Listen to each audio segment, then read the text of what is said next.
Saya berdiri kawan. Oke. Bismillahirrahmanirrahim. Assalamualaikum warahmatullahi wabarakatuh. Kita di bawah naungan CSD Islam. Berarti kalau saya harus jawab salamnya yang keras. Assalamualaikum warahmatullahi wabarakatuh. Masih kurang, ulang lagi. Assalamualaikum warahmatullahi wabarakatuh.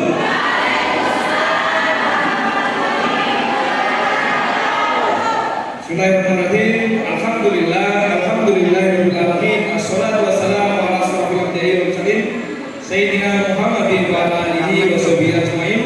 Rabbi shrah li sadri wa yassir li amri wahlul 'uqdatam min lisani yafqahu qawli. Yang terhormat Kepala Dinas Bojonegoro yang diwakili Bapak Sumaryanto SPD MPD, yang terhormat pengawas TKIT Bojonegoro Ibu Sri Rezeki SPD MM, yang terhormat pengawas SDIT yang dihadiri Bapak Sumaryanto juga SPD MPD, dan dari PGRI Bojonegoro diwakili Ibu Maisaro dan Ibu Indah.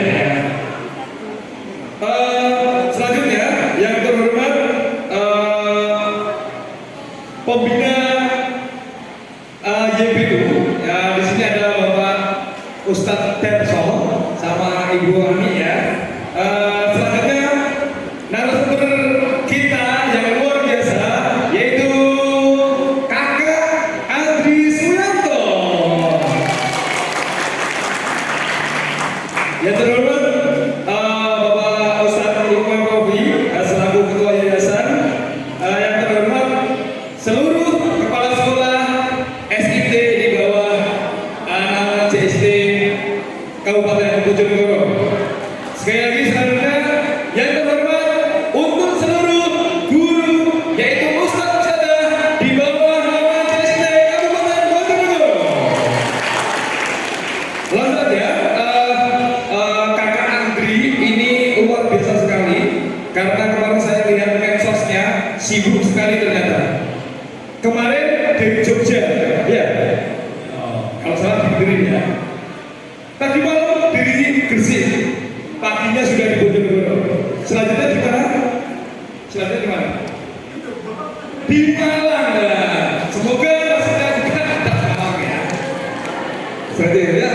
Nah, terus beliau ini adalah seorang yang trainer luar biasa sekali. Dulu pernah menjabat BEM ya, ketua BEM UNER. Tepuk tangan untuk Mas Andri.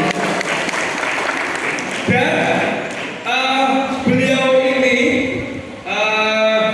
pembawaannya sangat mudah dipahami, sangat bijaksana, dan pastinya sangat bermanfaat. Ya, sekali lagi tepuk tangan untuk pemateri kita. Nanti kalau ada masalah dibenerin ya. Nah, ini lahirnya di Kediri, ya di Kediri, tapi sekarang tempat tinggalnya di Surabaya. Sering karena ya. Hari ini kita bawakan materi ini sangat santai karena pematerinya juga slow. Awalnya saya disuruh pakai jazz. Nah nanti kalau saya pakai jazz dikira saya materinya mana ya. Akhirnya saya pakai gini-gini saja ya. Langsung saja materi kita yang akan disampaikan oleh Kakak Andri Suyanto. Dipersilakan.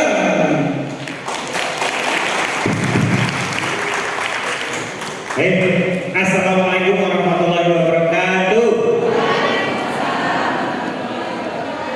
Bulan Ramadan, bulan selamat, banyak orang pergi mengaji. Jika salam menjawab kurang semangat, boleh diulangi sekali lagi. Assalamualaikum warahmatullahi wabarakatuh.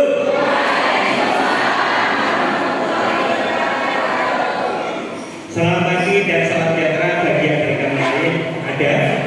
Oh, ada ya. Bisa kabeh ya, alhamdulillah. Kepada yang terhormat ya, perwakilan dari Dinas Pendidikan, Dinas Perpustakaan, Yayasan, Bapak Ibu guru, ustadz-ustadzah yang belajar di JSIT Kabupaten Bojonegoro. Insya Allah nanti nggak begitu lama ya. Kita akan selesai pukul 3 sore. Siap? Sanggup? Kalau tetap sanggup ya. Soalnya jadwal keretanya setengah 3. Nah itu. Jadi nanti harus kembali ke Surabaya. Baik. Nah. Oh ini selesai jam berapa? Yang mulai berarti. Baik, Bapak dan Ibu sekalian, alhamdulillah hari ini bisa silaturahmi ke sini. Terakhir kali saya ke sini itu ngisi eksor mobil dan sekarang itu ngisi di sini. Alhamdulillah saya bisa ketemu dengan ustaz-ustazah yang mendedikasikan aktivitas sebagian besar waktu di dalam hidupnya itu untuk mengajarkan ilmu kepada anak-anak kita. Alhamdulillah. Oke, baik. Ada pepatah Cina yang mengatakan tak kentak se. Artinya apa itu Bapak? Tak kenal maka kenalan. Jadi yang benar. Kenalkan nama saya Adrisianto, tadi sudah dikenalkan. Saya asli Kediri. Katanya Kediri itu kota terbaik di dunia. Karena di Kediri ada tahu takwa. Tahunya saja bertakwa. Apalagi orangnya kan seperti itu. Dan orang yang paling baik di situannya orang yang bertakwa. Insya Allah orang Kediri. Tapi sekarang tinggal di Surabaya. Di sini maksudkan ada ustaz-ustazah yang belum menikah. Ustazah yang belum menikah ada. Angkat tangan. Kepada ustazah yang belum menikah, kepada ustazah yang belum menikah, saya mohon maaf ya. Mohon maaf banget saya sudah menikah. Ya. Saya berharap tolong jangan berharap terlalu banyak kepada saya dalam forum ini. Yang saya harapkan semoga ustazah yang belum menikah mendapatkan yang lebih baik daripada saya. Walaupun sebenarnya istri saya memperkenankan poligami Pak, tapi memberikan syarat. Mas, kamu boleh menikah lagi, kamu pulang boleh membawa ke madu. Tenang, sumpah demi Allah. Tapi harus memenuhi syaratku. Syaratnya apa? 3L. Apa itu? L yang pertama, kamu harus mencari yang lebih solihah daripada aku. L yang kedua, kamu harus mencari yang lebih pintar. L yang ketiga, langkai dulu mayatku. Oh, Ustazah, nggak usah dicatat, boleh dicatat. Kalau akan diomongin yang belum bojone. Oh, dibuat materi ulangan berarti ya. Oke, jadi nama itu adalah doa, nama anak, cita-cita orang tua. Gak mungkin ada orang tua yang memberikan nama yang buruk untuk putra putrinya. Jadi saya tanya sama ibu saya, kenapa kok dinamakan Adri? Apakah beliau itu punya obsesi saya menjadi anggota TNI Angkatan Darat Republik Indonesia gitu? Ternyata bukan. Adri itu bahasa Jawa. A-nya itu ojo, D-nya itu dadi, R-nya itu repote, I-nya itu ibu. Kalau disingkat berarti ojo, dadi, repote, ibu. Yang tidak paham bahasa Jawa, ojo, dadi, repote, ibu artinya adalah anakku ganteng sekali. Nah, itu ya. Oke, saya ingin tanya kepada ustaz-ustazah yang ada di sini. Ada yang pernah makan bangku sekolah? Oke, sampai pertanyaannya sama. Siapa yang pernah mengalami ini pada waktu sekolah atau kuliah? Ada guru masuk ke dalam kelas, ada dosen masuk ke dalam kelas. Yang cara mengajar guru ini, cara mengajar dosen ini tidak kita sukai. Saat beliau masuk ke dalam kelas, pikiran kita ngomong seperti ini. Aduh, ini pernah? Sering apa selalu? SMA Putih, Pak. Jadi kan SMA Putih selalu. Apakah saat kemudian kita ngomong aduh, ini Anda akan mengikuti kelasnya dengan semangat? Yang teman-teman seperti ini. Yang belakang sudah mulai ngobrol sama teman-temannya. Cek kamu kayaknya sesar atau normal? Ya begitu. Ada cara namanya manual learning. Bagaimanakah dalam sebuah forum ada orang yang ngomong di depan publik seperti saya, ada orang yang menjadi peserta seperti jenengan. Materi yang disampaikan bisa diingat dalam waktu yang lama. Jika ustaz-ustazah di sini sebagai seorang pengajar mempraktekkan ilmu ini pada siswa-siswinya, pada waktu UTS mereka tidak perlu belajar. Karena UTS adalah ujian tidak serius. UAS adalah ujian agak serius. Karena mereka masih mengingat dalam waktu yang lama. Caranya bagaimana? Yang pertama, ustaz-ustazah sebagai peserta harus mendengar. Apa Bapak Ibu? Oke. Yang kedua itu harus melihat. Apa Bapak Ibu? Nyawang, tak sawang. Oh sawah, sawah itu buat minyak. Kawah itu kondisi yang hujan. Itu polanya. Yang ketiga, ustaz-ustazah itu harus mencatat, mendengar 1 kali menghafal, melihat 2 kali menghafal, mencatat 3 kali menghafal. Detik ini akan saya buktikan kepada jenengan bahwa mendengar lebih lemah daripada melihat lebih lemah daripada mencatat. Apunten, yang punya tangan kanan bisa diangkat ke atas, yang punya saja, yang nggak punya nggak usah ya. Yang punya tangan ke atas saya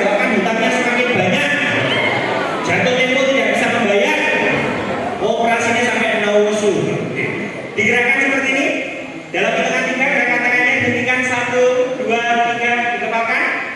Jari telunjuk dikeluarkan. Ustazah jari telunjuk bukan jari tengah, Masya Allah. Oh jarinya telunjuk semua. Oke, tolong diputar 1 kali. 1 kali saja, jadi kan kok ngomongin yang ini. Oke, tolong diputar 2 kali, 3 kali. Pengalaman kalau tidak diputar sebaliknya serta BPJS tidak mau menanggung ya. Tolong diputar sebaliknya 2 kali, 1 kali. Sekarang ditaruh di atas kepala, cari pusat kepalanya, punya sudah. Ditekan, diputar, ditunjuk dagunya. Dagu, dagu.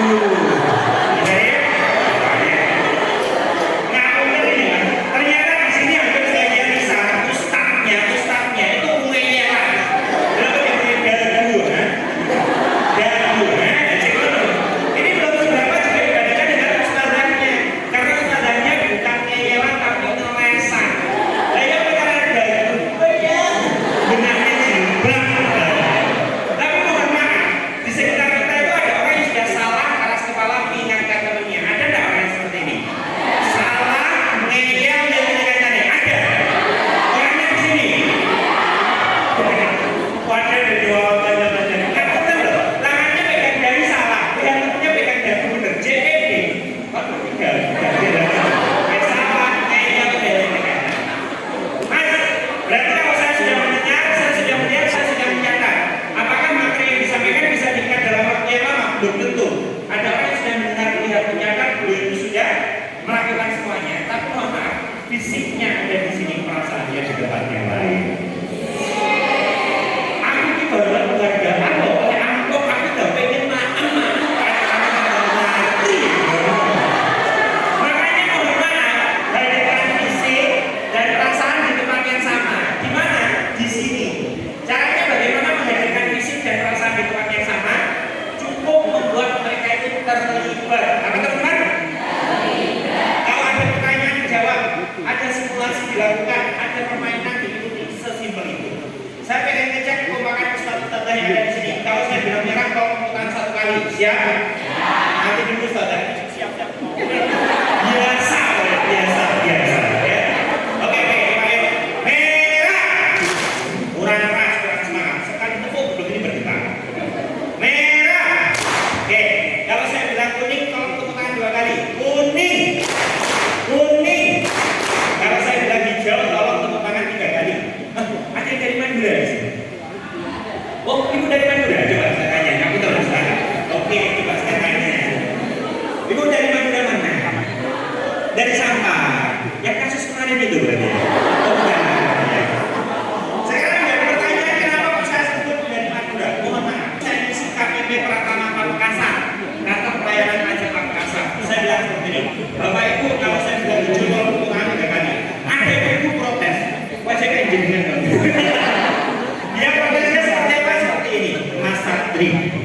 Ada warna hijau di sini, Mas. Nah, terus apa? Biru daun. Nah, di Madura nggak ada warna hijau, adanya biru daun. Makanya di sini kalau ada dari Madura, punya dari Madura, dari Sampang, saya mohon kerendahan hatinya untuk mengerti warna hijau itu hijau. Jangan ngomong ini aja. Keluar ngomong ini boleh kuning daun, coklat daun, hitam daun. Oke semuanya, merah, kuning, biru. Ibu Madura mana? Lah, ya loh, wong liyane biru dia aja beliau semangat. Tepuk tangan dong untuk beliau ya. Mas, berarti kalau saya sudah mendengar melihat kenyataan, saya sudah terlibat. Apakah materi yang disampaikan bisa diingat dalam waktu yang lama? Belum tentu. Ada orang yang sudah mendengar melihat kenyataan, belum sudah terlibat, tapi terlibatnya dengan terpaksa. Banyak. Ini contoh. Yang punya tangan kanan bisa diangkat ke atas. Contoh, betul bisa contoh. Jangan itu. Oh, sudah saya kasih awalan ini contoh. Pakai mulai ya. Monolog bisa.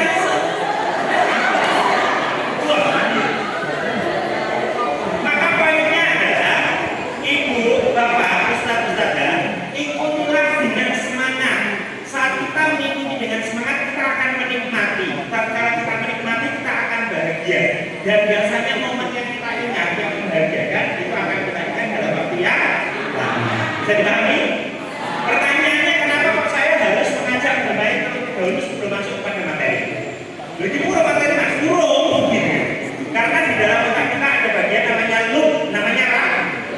Loop akan terbuka kalau orang itu merasa nyaman, indikasi nyaman, dia bersikap netral, tersenyum, tertawa, terbawa. Sekarang saya tanya, pernah apa tidak jenengan pulang terlambat datang ke rumah? Sopo sing sering gitu, sopo ini astagfirullahaladzim. Contoh ini, kalau ada siswa kita pulang terlambat datang ke rumah, anak cewek usia remaja pulang terlambat datang ke rumah, dia bahagia atau takut? Takut, diapain? Dimarahin. Dan biasanya agar tidak dimarahin, dia sudah mempersiapkan jawaban dari pertanyaan orang tuanya. Contoh ini, ada anak yang pulang terlambat datang ke rumah, berharap orang tuanya sudah tidur, membuka pintu perlahan-lahan. Saat buka ternyata ayah bundanya sudah berada di lubang. Bingung anaknya, dan dia defensif mempersiapkan jawaban, ibunya itu langsung ngomong seperti itu. Ya ampun, nak, bapak kamu sampai sholat 27 rakaat. Tapi ibunya tidak marah. Ibunya langsung bilang seperti ini. Mandi, ganti baju, istirahat, tidur. Anaknya kaget. Kok tidak dimarahi seperti biasanya? Ada apa ini? Kesambet opo wong-wong. Oh ternyata ibuku baru saja ikut pelatihan JSIT. Di mana? Di sini. Tepuk tangan dong. Lalu paginya setelah sholat subuh, pada waktu sarapan, ibunya itu datang kepada anaknya. Nah, ya kemarin kamu itu dari mana saja ya? Allah, papa mama sampai khawatir. Aduh mama, mohon maaf sudah motorku rusak. Apa nih? Setir ucul. Kenapa hilang bola? Baru ibunya bilang seperti ini. Nah, kalau kamu pulang terlambat datang ke rumah lagi, nggak apa-apa asalkan papa mama dikabarin. Kalau kamu nggak sempat WA mama, tolong DM mama di Instagram. Kalau kamu nggak sempat DM mama di Instagram, kamu kan bisa bikin Insta story. Papa di tahu, mama di tahu, adik di tahu.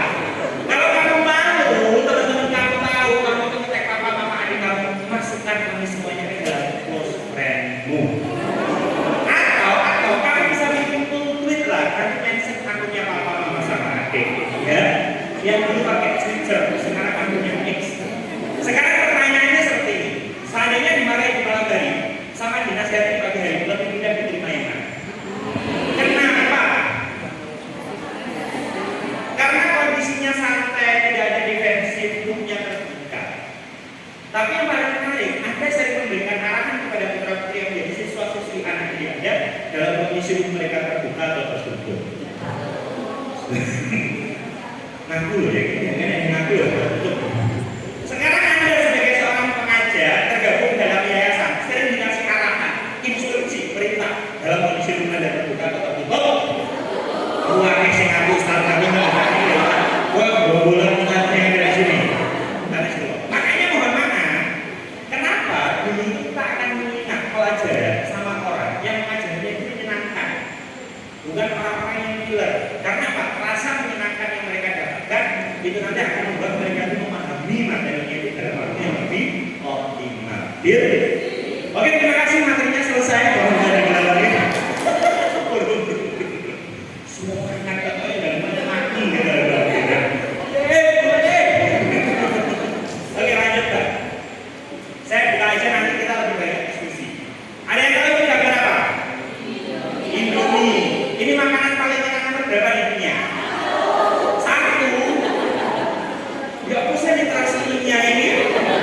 Makanan paling enak di dunia itu apa? Rendang. Itu nomor 1. Best in the world.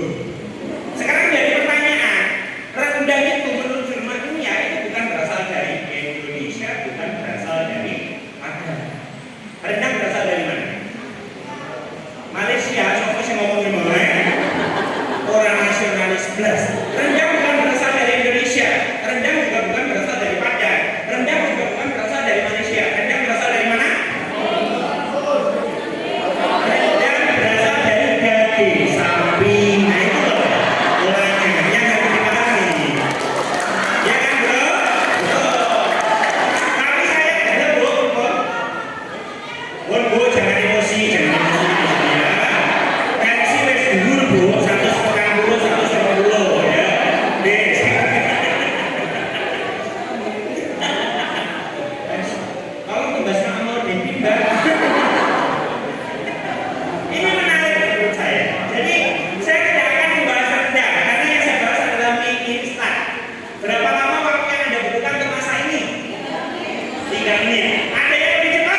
Mana sakitnya? Contohnya apa? Contohnya ini. Ada yang tahu nggak? Putri Chandrawati. Siapa? Gue lebih kurang di belakang dia. Luar biasa. Saya nggak tahu ya. Siapapun presiden yang akan terpilih, kemungkinan yang akan menggantikan Pak Listio Sigit itu pasti Pak Ferdi Sambo. Karena karirnya itu luar biasa, melejit dengan sangat luar biasa. Karena apa? Bahkan seniornya itu dikalahin. Hanya karena satu kesalahan dengan Joshua itu, dia memperjuangkan selama lebih dari 25 tahun. Yang dia dapatkan adalah dia tidak mendapatkan apapun, bahkan dipecat secara penyakit. Ada lagi kasus. Ada yang tahu Gayus? Siapa? Aja. Saya isi di GKM 2 Semarang, Gedung Keuangan Negara Semarang. Setelah acara selesai, saya itu ke ruangannya kepala kantor. Ada ibu-ibu datang sambil meneteskan air mata ngomong, bener, apa kok bu? Bener, ayo apa? Pada waktu kasus Gayus viral, saya itu berangkat ke kantor itu dari rumah menuju ke kantor selalu naik bis. Dan Anda tahu mas, saya sudah melakukannya selama 17 tahun. Dan hari itu masih hari yang saya ingat tidak merasa lupakan. Kenapa? Saya ditanya sama kondektur, turun mana bu? GKM 2 Semarang. Sambil tunjukin jaketnya Direktorat Jenderal Pajak. Jenengan Versono pembuatan apa bu? Kondekturnya ngomong apa? Gayus turun, ya Allah mas. Aku langsung wisik orang-orang yang memandang dengan pandangan netral itu langsung berubah menjadi pandangan sinis. Akhirnya jilbabku menjadi cadarku. Ini judul sinetron Indonesia. Saya tidak bersalah, sumpah demi Allah tidak pernah mengambil yang bukan hak saya. Tapi ada teman satu organisasi saya melakukan kesalahan. Reportnya viral, guru saya kena imbas. Coba bayangkan, seluruh guru yang ada di jaringan sekolah Islam terpadu berlaku profesional. Semuanya melakukan aktivitas yang baik, mengajar dengan cinta, bahagia dan penuh dengan keteladanan. Dilarang kesannya apa? Ada satu aja kepleset, hilaf, salah, kesalahannya viral. Orang yang tidak bersalah bisa kena imbasnya? Bisa. Orang yang kemudian tidak tahu apa-apa ujung-ujung begitu kan kecoba. Bahkan ada, mohon maaf, orang yang belum menikah ditanya calon mertuanya. Dok, sudah menikah, siap menikah dengan anakku sambut bapak. Kerjanya begitu. Saya kerja di sana aja di sini. Sekolah yang viral ini, manusia naik gak bisa menaikkan pakai pelayannya, gak sih cara pindu, mono ya kan? Makanya mohon maaf, di era yang sangat luar biasa ini, percepatan informasi yang sangat luar biasa, jangan berkompromi dengan yang namanya adalah kesalahan. Karena kepleset satu kali yang menerima akibatnya bukan hanya orang yang melakukan, tapi siapa? Institusi yang tergabung di dalamnya. Kita belajar satu aja di kasus STEP. Saya tidak membahas busnya, saya membahas orang yang berada di sebelahnya yang ketawanya viral. Anda tahu review Google terhadap pondok pesantren beliau. Jangan sekolahkan anaknya di sana. Saya ketemu dengan orang tidak tahu, akhirnya mencari tahu. Akhirnya apa yang kemudian terjadi? Yang awalnya nilainya cuma 3, sekarang itu 1 kurang. Bagaimana cara menyelamatkan? Kalau seluruh netizen sudah seperti itu, bersatu padu untuk memojokkan seseorang. Makanya itu jadi tanggung jawab penting bahwa menjaga profesionalitas, cara mengajar yang baik, entah itu dengan cinta, dengan kebahagiaan, dengan keteladanan, itu bukan hanya tanggung jawab ustaz-ustaz saja, tapi seluruh orang yang terlibat di dalam yayasan tersebut. Betul? Contohnya seperti ini next. Ada loh orang yang kadang-kadang itu melakukan aktivitasnya seperti ini Bapak Ibu sekalian. Masa bodoh? Contoh ini.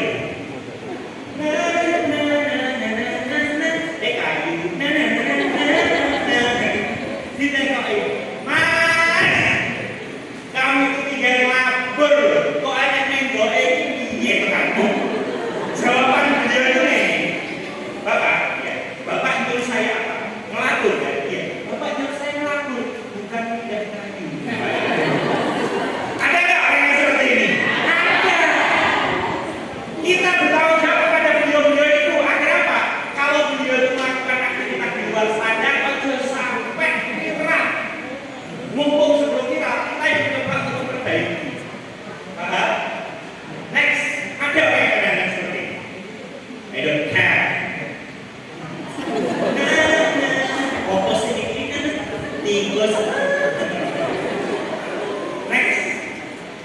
Kita berharap semoga yang saya ceritakan tadi, hal-hal negatif yang kemudian saya ceritakan tadi, itu semoga tidak pernah terjadi di sini. Amin. Semua cerita negatif jelek yang telah saya katakan itu semoga tidak pernah terjadi di sekolah yang menjadi jaringannya JST ataupun sekolah-sekolah negeri yang lain ataupun sekolah swasta yang lain yang ada di Bojonegoro. Amin. Next mbak. Pertanyaannya adalah bagaimana caranya agar hal-hal yang negatif tadi yang saya ceritakan itu tidak terjadi, agar teman-teman para pengajar yayasan itu nanti lebih fokus bagaimana cara mengajar itu dengan cinta, bahagia, sama kemudian keteladanan. Yang bisa jawab angkat tangan, saya bisa langsung pulang bapak. Yang bisa langsung aja ya, nanti biar tanya jawab. Next. Yang harus kita lakukan adalah berempati, memahami kondisi teman kita yang berada di dalam satu organisasi. Apakah mereka butuh bantuan? Apakah mereka kemudian butuh sesuatu yang bisa untuk meningkatkan skill mereka? Contoh ini, apa bedanya empati sama simpati? Ada yang tahu? Saya bikin permudah jawabannya. Jika Anda mudik, ada anak kecil yang mual pengen muntah karena berdarah. Apa yang Anda lakukan untuk menunjukkan empati Anda? Apa yang Anda lakukan untuk menunjukkan simpati Anda? Kasih kresek, itu empati atau simpati? Simpati, empati. Oke, ada mazhab yang berbeda? Apa yang Anda lakukan untuk menolong anak kecil yang tadi mau muntah karena mual mobil? Oke, jika ibu langsung keluarin minyak kayu putih, pegang tengkuknya, cek lehernya, benar ya? Terus kemudian aku kasih minyak, kasih kresek. Ini empati atau simpati? Simpati, karena sudah wujud yang namanya adalah aktivitas. Hal yang wujud kepada aktivitas itu namanya simpati. Kalau empati itu bagaimana? Merasakan yang dirasakan. Coba bayangkan kalau juga kondisi mual ya apa? Makanya dia tidak mengambil tindakan yang semakin membuat dia resah. Kalau dia mual kita ikutan mual, dia muntah kita muntah lebih banyak. Ini empati. Ya. Sekarang pertanyaannya adalah seperti ini. Kita kan nggak punya ilmu lagi, walaupun Anda orang lawas di Bojonegoro, walaupun jenengan orang Jawa di Bojonegoro, tidak punya ilmu telepati yang tahu perasaan sama pikiran orang lain, yang tidak tahu sama pikiran sama perasaan siswa kita, tidak tahu pikiran sama perasaan wali siswanya, tidak tahu pikiran sama perasaan guru yang lain atau saudara yang lain. Bagaimana cara kita mengkonfirmasi agar kita itu tahu apa yang dia pikirkan, apa yang dia rasakan? Saya bikin permudah. Next. Dengan sebuah simulasi. Apa yang Anda lakukan jika ada seorang anak kecil naik ke atas rak buku seperti ini, Pak? Lanjut, bagus, Pak. Anak masuk sama enggak. Oke. Apa yang Anda lakukan untuk menolong anak kecil ini? Ambilkan bukunya, boleh. Ambilkan tangga, dipegang, dibokongnya, anaknya melaporkan Pak Autoriti KPK. Ustazah melakukan apa pegang-pegangan, kan repot. Ada yang mengambilkan bukunya, mengambilkan kursi, mengambilkan tangga. Oke. Sebelum ini saya jawab, saya punya pertanyaan lagi. Ada anak kecil usia 4 tahun. Dia nonton National Geographic asal-usul kehidupan. Bagaimanakah dunia diciptakan? Bagaimanakah alam semesta dibentuk? Suatu ketika muncul pertanyaan dalam kehidupan, itu asalnya dari mana ya? Dan Anda orang dewasa yang ada di sekitarnya, akhirnya Anda ditanya, anak kecil usia 4 tahun, dia tanya, Ustazah, aku tuh asalnya dari mana Ustazah? Ada anak kecil usia 4 tahun, baru saja nonton National Geographic, bagaimana cara menjawabnya? Ustazah perlu membaca buku ini dan kelihatannya Ustazah perlu membaca buku Al-Quran dan Sains. Ayo Ustazah, bagaimana caranya Ustazah? Ayo. Ustazah tak seru. Tanya lagi. Bude. Aku sendiri Ustazah tak mau jawab. Bude. Aku tuh asalnya dari mana? Anak kecil usia 4 tahun tanya asal-usul kehidupan karena baru saja nonton National Geographic. Bagaimana Bude? Bude.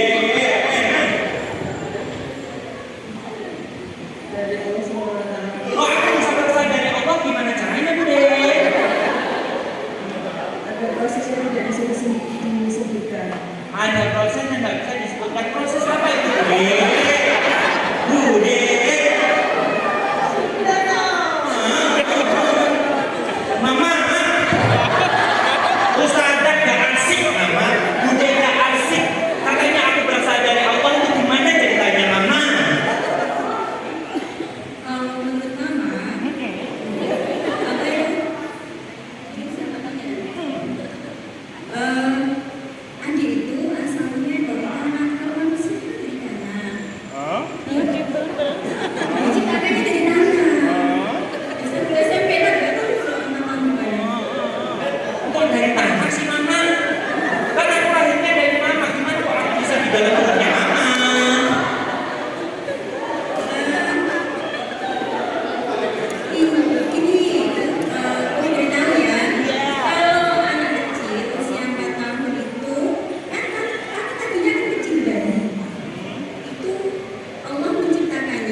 dari Aku tidak paham, Mama.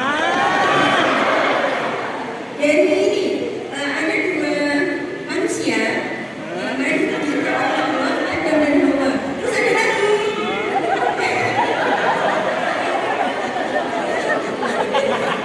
Tepuk tangan yang meriah. Ustaz, semua orang di sini itu nanti tidak akan ada kesalahan kita. Tatkala kita berhubungan dengan orang lain, kata itu adalah siswa-siswi kita. Kita itu egois dengan asumsi kita. Kalau asumsinya sama, buat. Yang paling repot kalau asumsinya beda. Miskomunikasi itu pasti muncul. Ibu-ibu yang tadi itu bawa tas itu tidak hanya kemudian kerasani, lapor polisi. Ibu-ibu tadi yang kemudian bawa tas tidak cuma begitu kemudian Bu Aisyah mohon maaf penake, ya kan? Hati-hati itu. Maka yang harus kita lakukan adalah kita harus memvalidasi, mengkonfirmasi. Bagaimana cara kita memvalidasi dan mengkonfirmasi pikiran orang lain agar sama seperti pikiran kita? Waduh kan? Ya apa caranya? Ribet dulu. Tabaruj. Oh tabayun. Kerumuh tabaruj. Macet kawan. Oke. Tabayunnya dengan cara bagaimana, saudara? Ada satu teknologi yang telah diciptakan Allah Subhanahu wa taala dan ini jarang kita lakukan. Bahkan kita lupakan. Padahal teknologi ini meminimalisir salah paham dengan semuanya. Dengan dia suatu komputer, teknologi ini namanya takon. Apa Bapak Ibu? Tanya. Untuk apa? Mengkonfirmasi apakah sama yang kamu pikirkan dengan yang kamu pikirkan. Ada anak kecil siapa tahu? Ya, aku puasanya dari mana? Sik. Anakku kok kayak sambal apa? Teko masalah di Bandi. Anak sekecil itu masa sederhana seperti ini. Makanya kita lakukan adalah tanya. Apa yang kamu tanya gitu? Kak Rahel itu kan dari Malang, terus Kak Kun itu dari Jember. Aku dari mana? Kalau kita membahas keluarnya lapangan, jangan boleh paling panduk. Nggak perlu menjelaskan dari Allah Subhanahu wa taala melalui proses yang tidak bisa dijelaskan. Ada dua manusia yang diciptakan Allah, Adam, Hawa, semuanya dari kandang aku.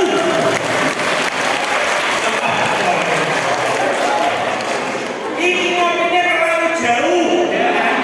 Jusnya terlalu kental, ya. Karena kebablasan, Bu. Maka yang harus kita lakukan cukup konflik dengan bertanya. Anda ingin menolong mereka? Apa yang Anda lakukan untuk menolongnya? Tanya, biar kita tepat. Leleng bodoh. Ngapain kamu naik ke atas rakuku seperti itu? Ngapain? Aku benci sama papa-mamaku. Kenapa kamu benci papa-mamamu? Aku diajak ke perpustakaan. Disuruh milih buku sendiri, baca buku sendiri, buka sendiri, difoto satu kali diupload di Instagram. Ustazah tahu nggak captionnya gimana? Menemani Ananda membuka cakrawala dunia. Anaknya langsung menambahin, embel us. Apa? Mama di pojokan, selfie. Terus Ustazah bisa bantu apa? Us, aku tuh naik ke atas aku ini punya perhatian. Biar papa-mama tahu aku dalam bahaya sehingga mereka tidak fokus pada HP-nya. Terus apa yang dilakukan? Beritahu papa-mama aku dalam bahaya. Oke, kamu naik ke lantai paling atas. Yang kamu pikir kamu jatuh meninggal, ya? Oke. Baru kemudian ini, Pak, putranya, kalau jatuh nanti sakit masuk kulit. Ada orang yang sedang mengambilkan bukunya. Ada orang yang sedang mengambilkan kursi. Ada orang yang sedang mengambilkan tangga, bahkan dilaporkan ke KPI karena gendong. Tapi bantuan pengorbanan yang diberikan tidak pernah habis karena tidak dibutuhkan. Betul? Anda pernah mengalami?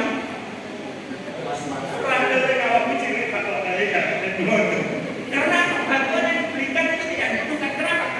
egois dengan asumsi kita. Maka hal yang harus kita lakukan dengan siapapun, jangan egois dengan asumsi. Gunakan teknologi yang telah diberikan oleh Allah SWT.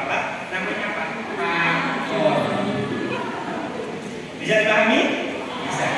Ini sebagai pengantar diskusi sebelum kita masuk pada materi.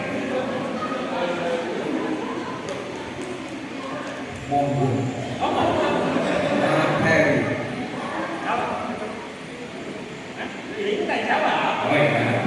Ini sebelum. Negaranya kan nggak lucu gitu. Ya, tadi sudah dipaparkan sangat luar biasa sekali sampai banyak jawaban yang tidak sesuai dengan asumsinya juga. Ya. Bagaimana kita melakukan sesuatu itu harus dengan bertanya dulu, enggak langsung saya senang itu. Asumsi itu ini sebenarnya, ya betul kan? Ya, langsung aja. Tanya jawab ya. Oke, kita buka sesi tanya jawab karena waktunya ada materi belum untuk tanya jawab. Sudah materi. Oh gitu. Kita kurang koordinasi lagi ya. Oke, kita buka sesi tanya jawab untuk kali ini. Nah itu sudah ada yang mengangkat tangan. Ada mic lagi nggak? Bisa dikasihkan ke audiens ya. Langsung saja kita buka sesi tanya jawab. Berapa pertanyaan? Satu pertanyaan jawab, satu pertanyaan jawab. Silakan. Perkenalan dulu ya. Terima kasih atas kesempatannya. Saya tertarik dengan tadi yang disampaikan oleh Pak Andri. Ngapunten Ustaz, saya sudah menikah, jangan tertarik Oh, iya. dengan saya. Sama saya juga sudah Andri. Oke, pertanyaan saya tentang empati dan simpati tadi. Ini menarik ketika kita berbicara tentang empati dan simpati. Dua pilihannya berbeda. Kita hidup dalam sebuah lembaga yang banyak berorganisasi ya, tentu tidak homogen ya, sangat heterogen. Nah, batasan untuk empati dan kita memilih bahkan simpati juga itu bagaimana dan sejauh apa kita melakukan atau beri pilihan empati itu. Sedangkan kan kita kalau misalnya berbeda orang, kita melakukan empati pada orang tersebut, hasilnya pun akan berbeda. Satu namanya respon itu gimana Mas? Dalam apa dengan empati? Dalam komunitas saya yang heterogen, bukan hanya homogen. Kapan saya itu hanya berempati tok, bahkan kapan saya kemudian bisa melakukan proses yang namanya adalah simpati. Jadi basicnya itu empati, memahami yang dia alami, sehingga kita itu tahu sebabnya kenapa dia melakukan aktivitas sesuai standar, sehingga kita tahu kenapa dia itu melakukan aktivitas tidak sesuai standar.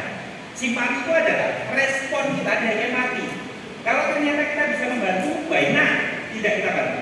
Kalau kemudian kita tidak mampu, ya kenapa kita tidak mencari narasumber yang lain yang bisa membantu? Itu poinnya. Jawabannya di sini. Next.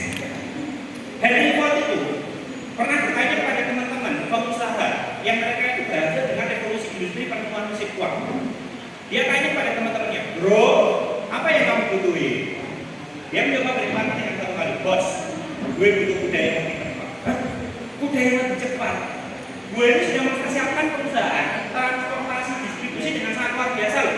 Kuda gue itu kuda terbaik, nutrisinya nutrisi terbaik, ini adalah penyakit yang paling baik. Lu mau kuda lebih cepat bagaimana lagi? Ini udah best in the world, kan? Lu mau bagaimana lagi? Apakah berhenti sampai ke situ? Henry Ford? Tidak. Dia mencoba untuk menggali lebih dalam. Ford, butuh kuda yang lebih cepat. Baru ketemu dengan adanya mesin uap, produksi itu semakin besar. Distribusinya tetap loh. Wow, soalnya kuda. Ya Allah. Oh, berarti kamu itu tidak butuh kuda yang lebih cepat. Kamu itu butuh alat transportasi yang lebih fleksibel, lebih cepat, lebih tahan lama. Kalau kuda 20 jam istirahat, ini 24 jam tanpa istirahat. Ya, next. Muncul yang namanya bom, Bapak sekalian. Mobil. Hasil dari proses empati. Maka yang kita lakukan pertama kali apa? Ya tetap berempati dulu. Kepada siapa? Kepada mitra kita para ustadz-ustadzah, bahkan yang berada di yayasan. Kalau mereka melakukan aktivitas sesuai standar atau bahkan tidak sesuai standar, kita berempati kenapa mereka melakukan itu. Dan ini nanti akan dijawab. Next, Mbak. Langsung aja jangan seperti ini. Ada yang tahu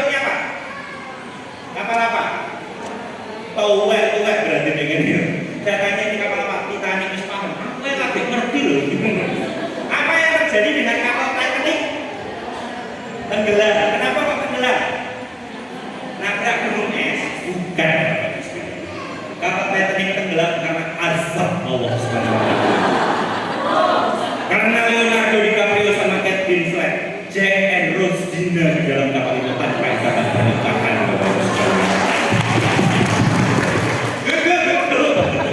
Wah, mana tepuk tangan.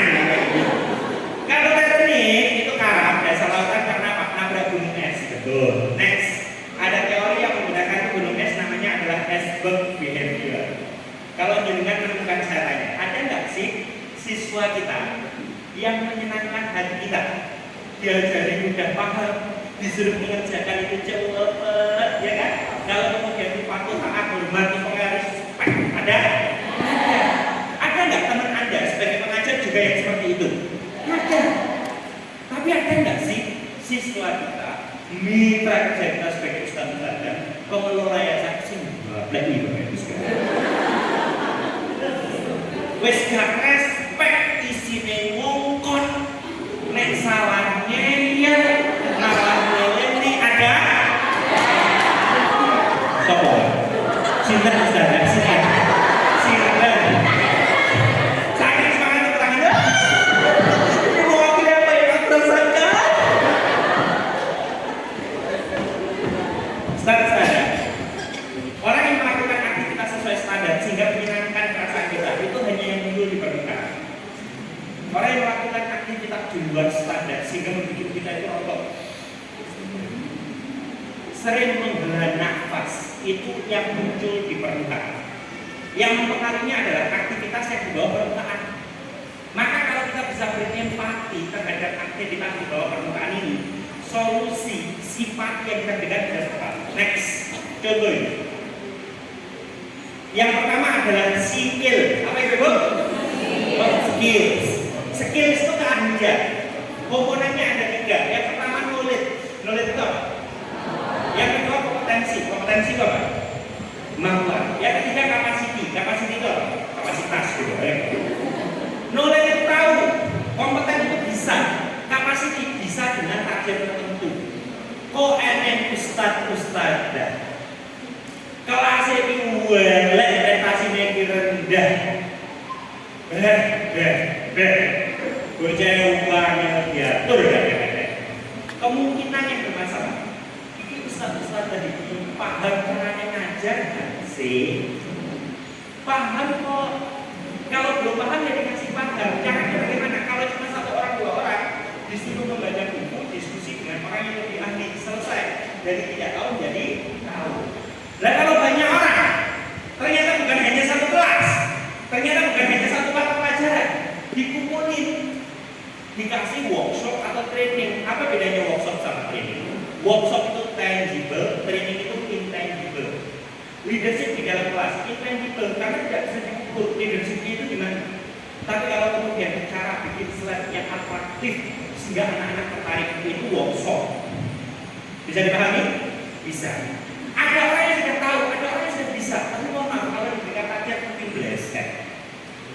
Terus saya bicara, coaching, mentoring, monitoring, maka didekatkan dengan seorang coach, seorang mentor, sehingga dia tahu micro teaching bagaimana, lalu kemudian teaching pengadaan kelas besar itu seperti apa, dia bisa menjadi. Masalahnya, semua sekolah rata-rata solusinya sama, seminar, betul? Kenapa? Mempeknya tidak bagus. Kalau saya menyampaikan seperti ini, orang-orang yang sudah tahu, aku yang melakukannya boleh ngomong. Ngono, kenapa? Dia sudah tahu. Kalau dia sudah praktek, salah kayak gini ngomongin. Aku praktek bolak-balik gagal. Materi ini nyokol gitu. Makanya mohon maaf, pemeran dari ke apa ya namanya emosi seluruh dan sebagainya itu. Kalau di perusahaan itu namanya HC, Human Capital, HRD, atau kemudian kopi. Siapa dulu? PSGN, Sinten? Oh, jenengan. Ini harusnya memapping kebutuhannya Ustaz Bila, Pak, kebutuhannya setelah di-mapping baru dikasih solusi. Masalahnya empatinya salah, sehingga simpatinya takut. Dan ternyata bukan micro teachingnya yang bermasalah.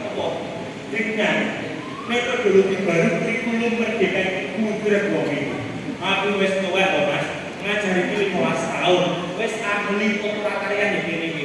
Bapak vaksin. Saya tadi kan ngobrol sama beliau. Saya punya guru namanya Pak Suroso, guru biologi pada waktu SMP. Beliau sudah pensiun. Hal yang paling menarik cara beliau mengajar terkait dengan masalah aliran darah, baik yang bersih atau punya kotor melalui arteri atau vena, itu kalau gambar di papan tulis Jos Owapi dengan kurikulum baru, artinya dia itu harus memfasilitasi murid-muridnya emosinya tambah mudah karena orangnya perfeksionis. Gambaran beliau selama 17 tahun itu benar-benar jos, diakui oleh guru sama siswa, nyala gambarannya arek-arek. Wah, untuk aku umat lagi tulisannya rasa diwaca itu gambaran apa? Akhirnya dia itu mempertahankan metodologi yang lama. Baik, urus. Tak usah fokus kalian, fokus saya. Ayo, itu ngajar begitu. Kalau guru dia tidak sadar. Tapi beliau juga tidak tahu. Benar kan? Ada yang seperti ini? Ada. Karena apa? Sikilnya yang bermasalah. Ini loh Bu, makanya mohon maaf, kadang-kadang juga sama. Ada ustaz-ustazah sudah tahu bagaimana kan semua siswa itu harus diketahui secara kegundaran, secara penampilan. Penampilan itu ya, laki-laki sama perempuan itu diciptakan berbeda. Laki-laki lemahnya di mana ustaz-ustazah? Mata, karena laki-laki makhluk visual. Makanya ada seorang bapak-bapak kalau melihat cewek cantik naik sepeda motor dengan kecepatan 30 km per jam. Matanya secepat kendaraan tersebut. Astagfirullahaladzim. 60 km per jam, ya Allah. Digonceng paling teknologi. Anaknya Joko biru. Kan itu bapak-bapak. Makanya mohon maaf ya kan. Beda sama ibu-ibu. Ibu-ibu itu bukan visual, ibu-ibu itu auditori. Saat kemudian ibu-ibu dikasih penampilan visual, mungkin tertarik cuma 1 kali. Tapi kalau sudah diberikan perhatian, tertariknya 2 kali. Yang belum nikah di WA oleh seseorang, udah makan belum? Langsung ditunjukkan pesan kan? Oh, mungkin WA. Sopo cek WA sopo. Ini calon ibu mertua. Langsung bahagia. Makanya mohon maaf, di jalan-jalan itu kita bisa melihat laki-lakinya biasa, wanitanya cuanti. Betul? Ini menunjukkan wanita tidak melihat bentuk fisik. Betul, saudara? Wanita melihat fisik dompet.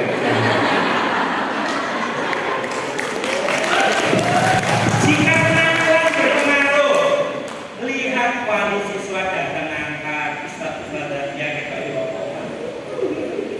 kadang-kadang kamu anak jawab, kadang-kadang kamu nanti juga harus perhatikan sebagai wujud dari pelayanan karena kepercayaan muncul dari keterlibatan.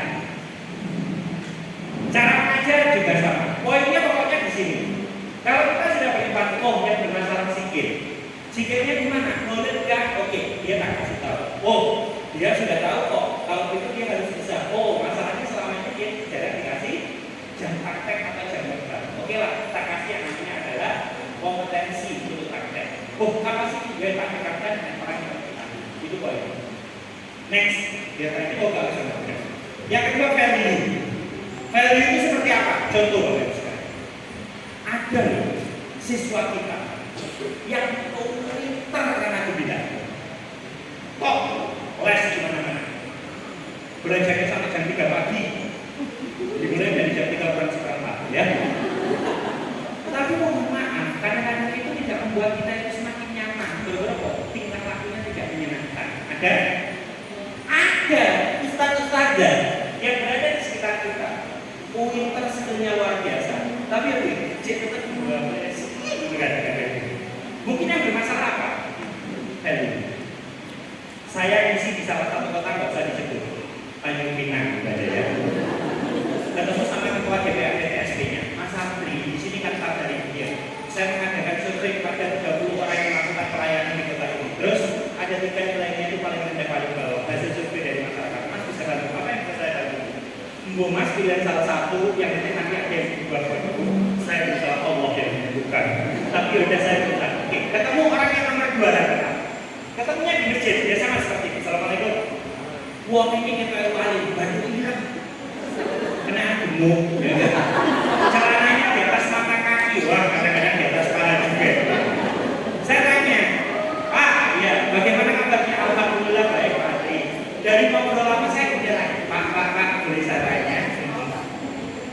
Pak, nilai jenengan hasil survei masyarakat Itu nomor 2 paling bawah. Bapak sudah tahu? Sudah. Pede ya. Apa yang Bapak rasakan? Biasa. Oh, nilai 2 paling bawah biasa. Saya konfirmasi dengan berpikir lagi. Kenapa kok Bapak berpikir seperti itu? Jawabannya. Saya 29 tahun sudah menjadi ASN. 6 bulan lagi saya pensiun. 1 semester lagi saya pensiun. Gaji gak mungkin naik, pangkat gak mungkin naik. Aku tak menikmati masa-masa terakhir kuliah. Aku pengen santuy. Jika orang seperti ini dilatih skillnya berubah, pengalaman beliau berpanasan garam terhadap orang yang marah, bahkan kemudian itu mau mengancam membunuhnya kakak.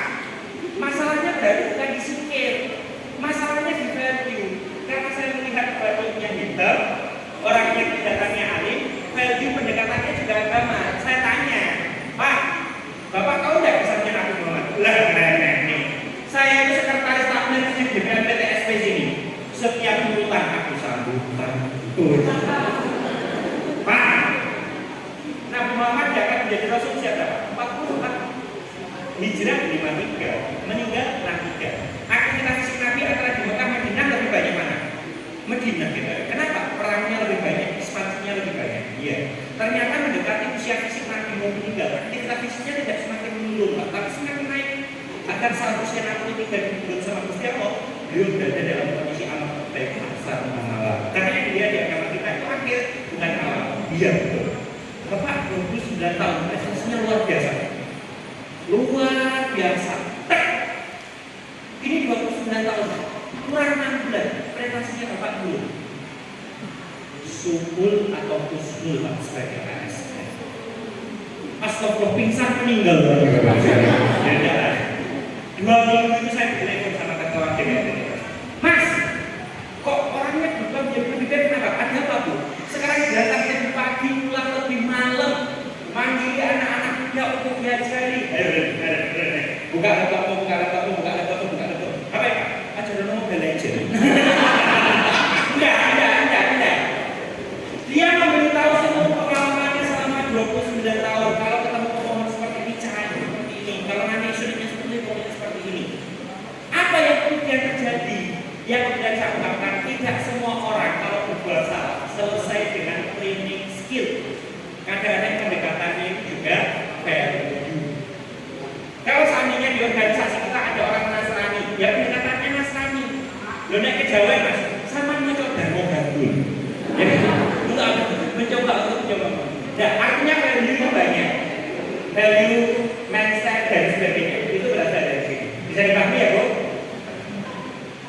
Mas, kalau ada anak saya sebenarnya udah pinter, luar biasa, value-nya bagus, anak-anaknya itu juga solid, respect sama orang lain, kegiatannya itu juga berbagai.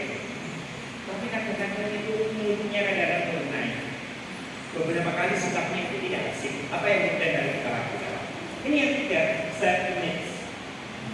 Bagaimanakah kita membuat hubungan kita baik dengan mereka? Agar apa? Agar skill sama value-nya terjaga dengan baik.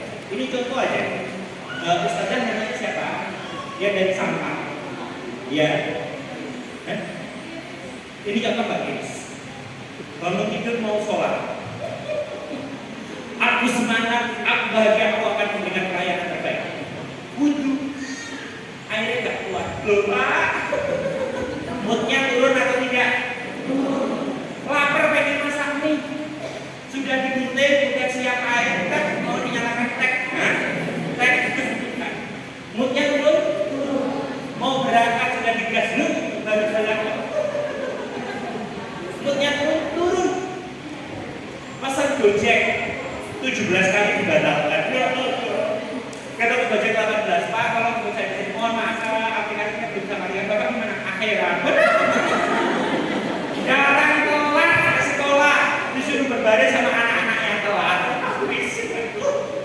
Baru kemudian itu baru duduk. Lambe lurah sekolah itu datang. Baris. Kamu tahu gosip terbaru?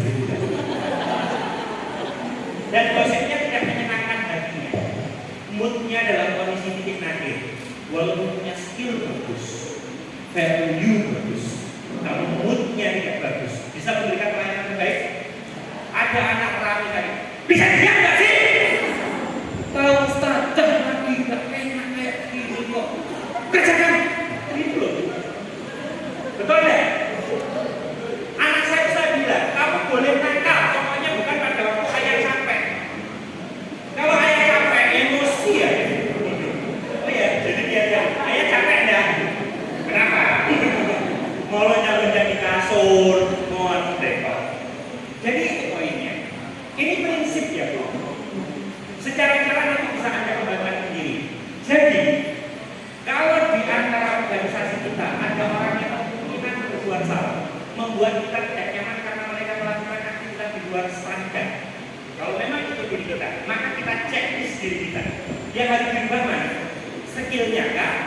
Yang harus dikuatkan value-nya kah? Atau kita harus menemukan mood booster kita? Tapi kalau orang lain, ya kita harus mengkonfirmasi dengan bertanya, Mas, apa sih kok kelas ada masalah ini? Kenapa kok bisa seperti ini? Tenangan, saat kita sudah menemukan masalahnya dengan empati, siapa tahu solusi dari sifat kita tepat. Wah, aku ngerti solusinya. Kan gitu kan? Masalahnya adalah kalau ada orang yang berbuat salah, kita tidak melis kenapa dia itu berbuat salah, tapi kita langsung mengejar. Ya memang menunggu ya. Waktu bisa diobati, patah. Tambah gawe. Ini poin. Karena prinsip ini bisa ditularkan dimanapun, di organisasi besar, di masyarakat besar. Anda yang bisa berempati pada diri Anda sendiri, atau Anda yang berempati pada mitra kerja Anda yang saat ini belum melaksanakan aktivitas sesuai dengan standar. Jawabannya untuk Pak Novel adalah di mana batasannya? Kalau Anda bisa berempati, menemukan masalah yang sebenarnya, Anda bisa bantu. Tapi kalau Anda sudah bisa berempati, menemukan masalah yang sebenarnya dari orang lain dan Anda tidak bisa bantu, maka gunakan adalah narasumber yang lain. Siapa itu? Orang yang kelihatannya membuat itu jadi lebih mampu. Oh, kalau memang permasalahan Anda, pengen guyu kalau ngajar, karena anak-anak sekarang itu taunya prelek. Saya ditanya pada anak saya, Pak, kamu melihat ayah itu sebagai apa? Ayah premium. Kok bisa ayah premium yang tahu tren saat ini? Boys. Karena mau tidak mau saya harus mengikuti. Setiap malam kalau dia itu tidur, saya HP-nya saya cek itu seluruh WA-nya dan seluruh permainan pokoknya cek. Teman-teman dia, tak jawab, saya tanya. Louis itu siapa? Oh, itu temanku. Dari mana? Saya. Ngobrol apa kamu ini? Ya. Akhirnya saya coba untuk memahami. Pernah suatu ketika saya salah dalam bertindak, dia kemudian marah. Contohnya, kalau anak kita berbuat salah, jalan-jalan ke Jogja di Malioboro, dia lari, kemudian tak lumpuh. Respon kita sebagai orang tua, kan? Dia membersihkan kakinya, narik saya untuk duduk di kursi Malioboro lalu tidak. Ayah sering kan mengajari orang untuk mengetahui apa yang sebenarnya terjadi sebelum memberikan nasihat. Terus, kenapa ayah tidak tanya, aku terluka tadi? Ada yang berdarah atau tidak? Kenapa ayah ngomong, kan? Terus, ayah langsung ngomong, memberikan kabaran apa? Dia kalau tidak itu kalau benar, ya aku tahu kalau jalan itu harus hati-hati, tapi tolong kasih waktu yang tepat, biar aku bernafas terlebih dahulu, tenang terlebih dahulu, lalu tidak ini. Ayat sering kali kalau kemudian saya lakukan buka pintu kamar, dia buka hati, terus langsung babinya ditaruh. Ya. Kenapa ayah tidak bertanya lagi ngapa? Ya kalau aku main game gimana tidak apa-apa. Aku lagi ngedit tugas sekolah bikin poster. Ayah harusnya tanya dong, waktu nontonnya habis atau tidak? Karena anak saya satu hari dikasih 2 jam. Waktuku masih banyak. Sakit ya? Ya salah. Saya tutup pintunya, saya kemudian buka set, lagi nggak wifi, mau buka HP, asik, mau buka. Ya ini generasi kita yang kemudian berbeda saat ini. Mereka itu hanya mau dipahami. Apa yang Anda lakukan kalau Anda tahu ada salah satu siswa yang nonton video bullying? Nontonnya di sekolah bisa. Dan Anda mengetahuinya itu dari lantai 2.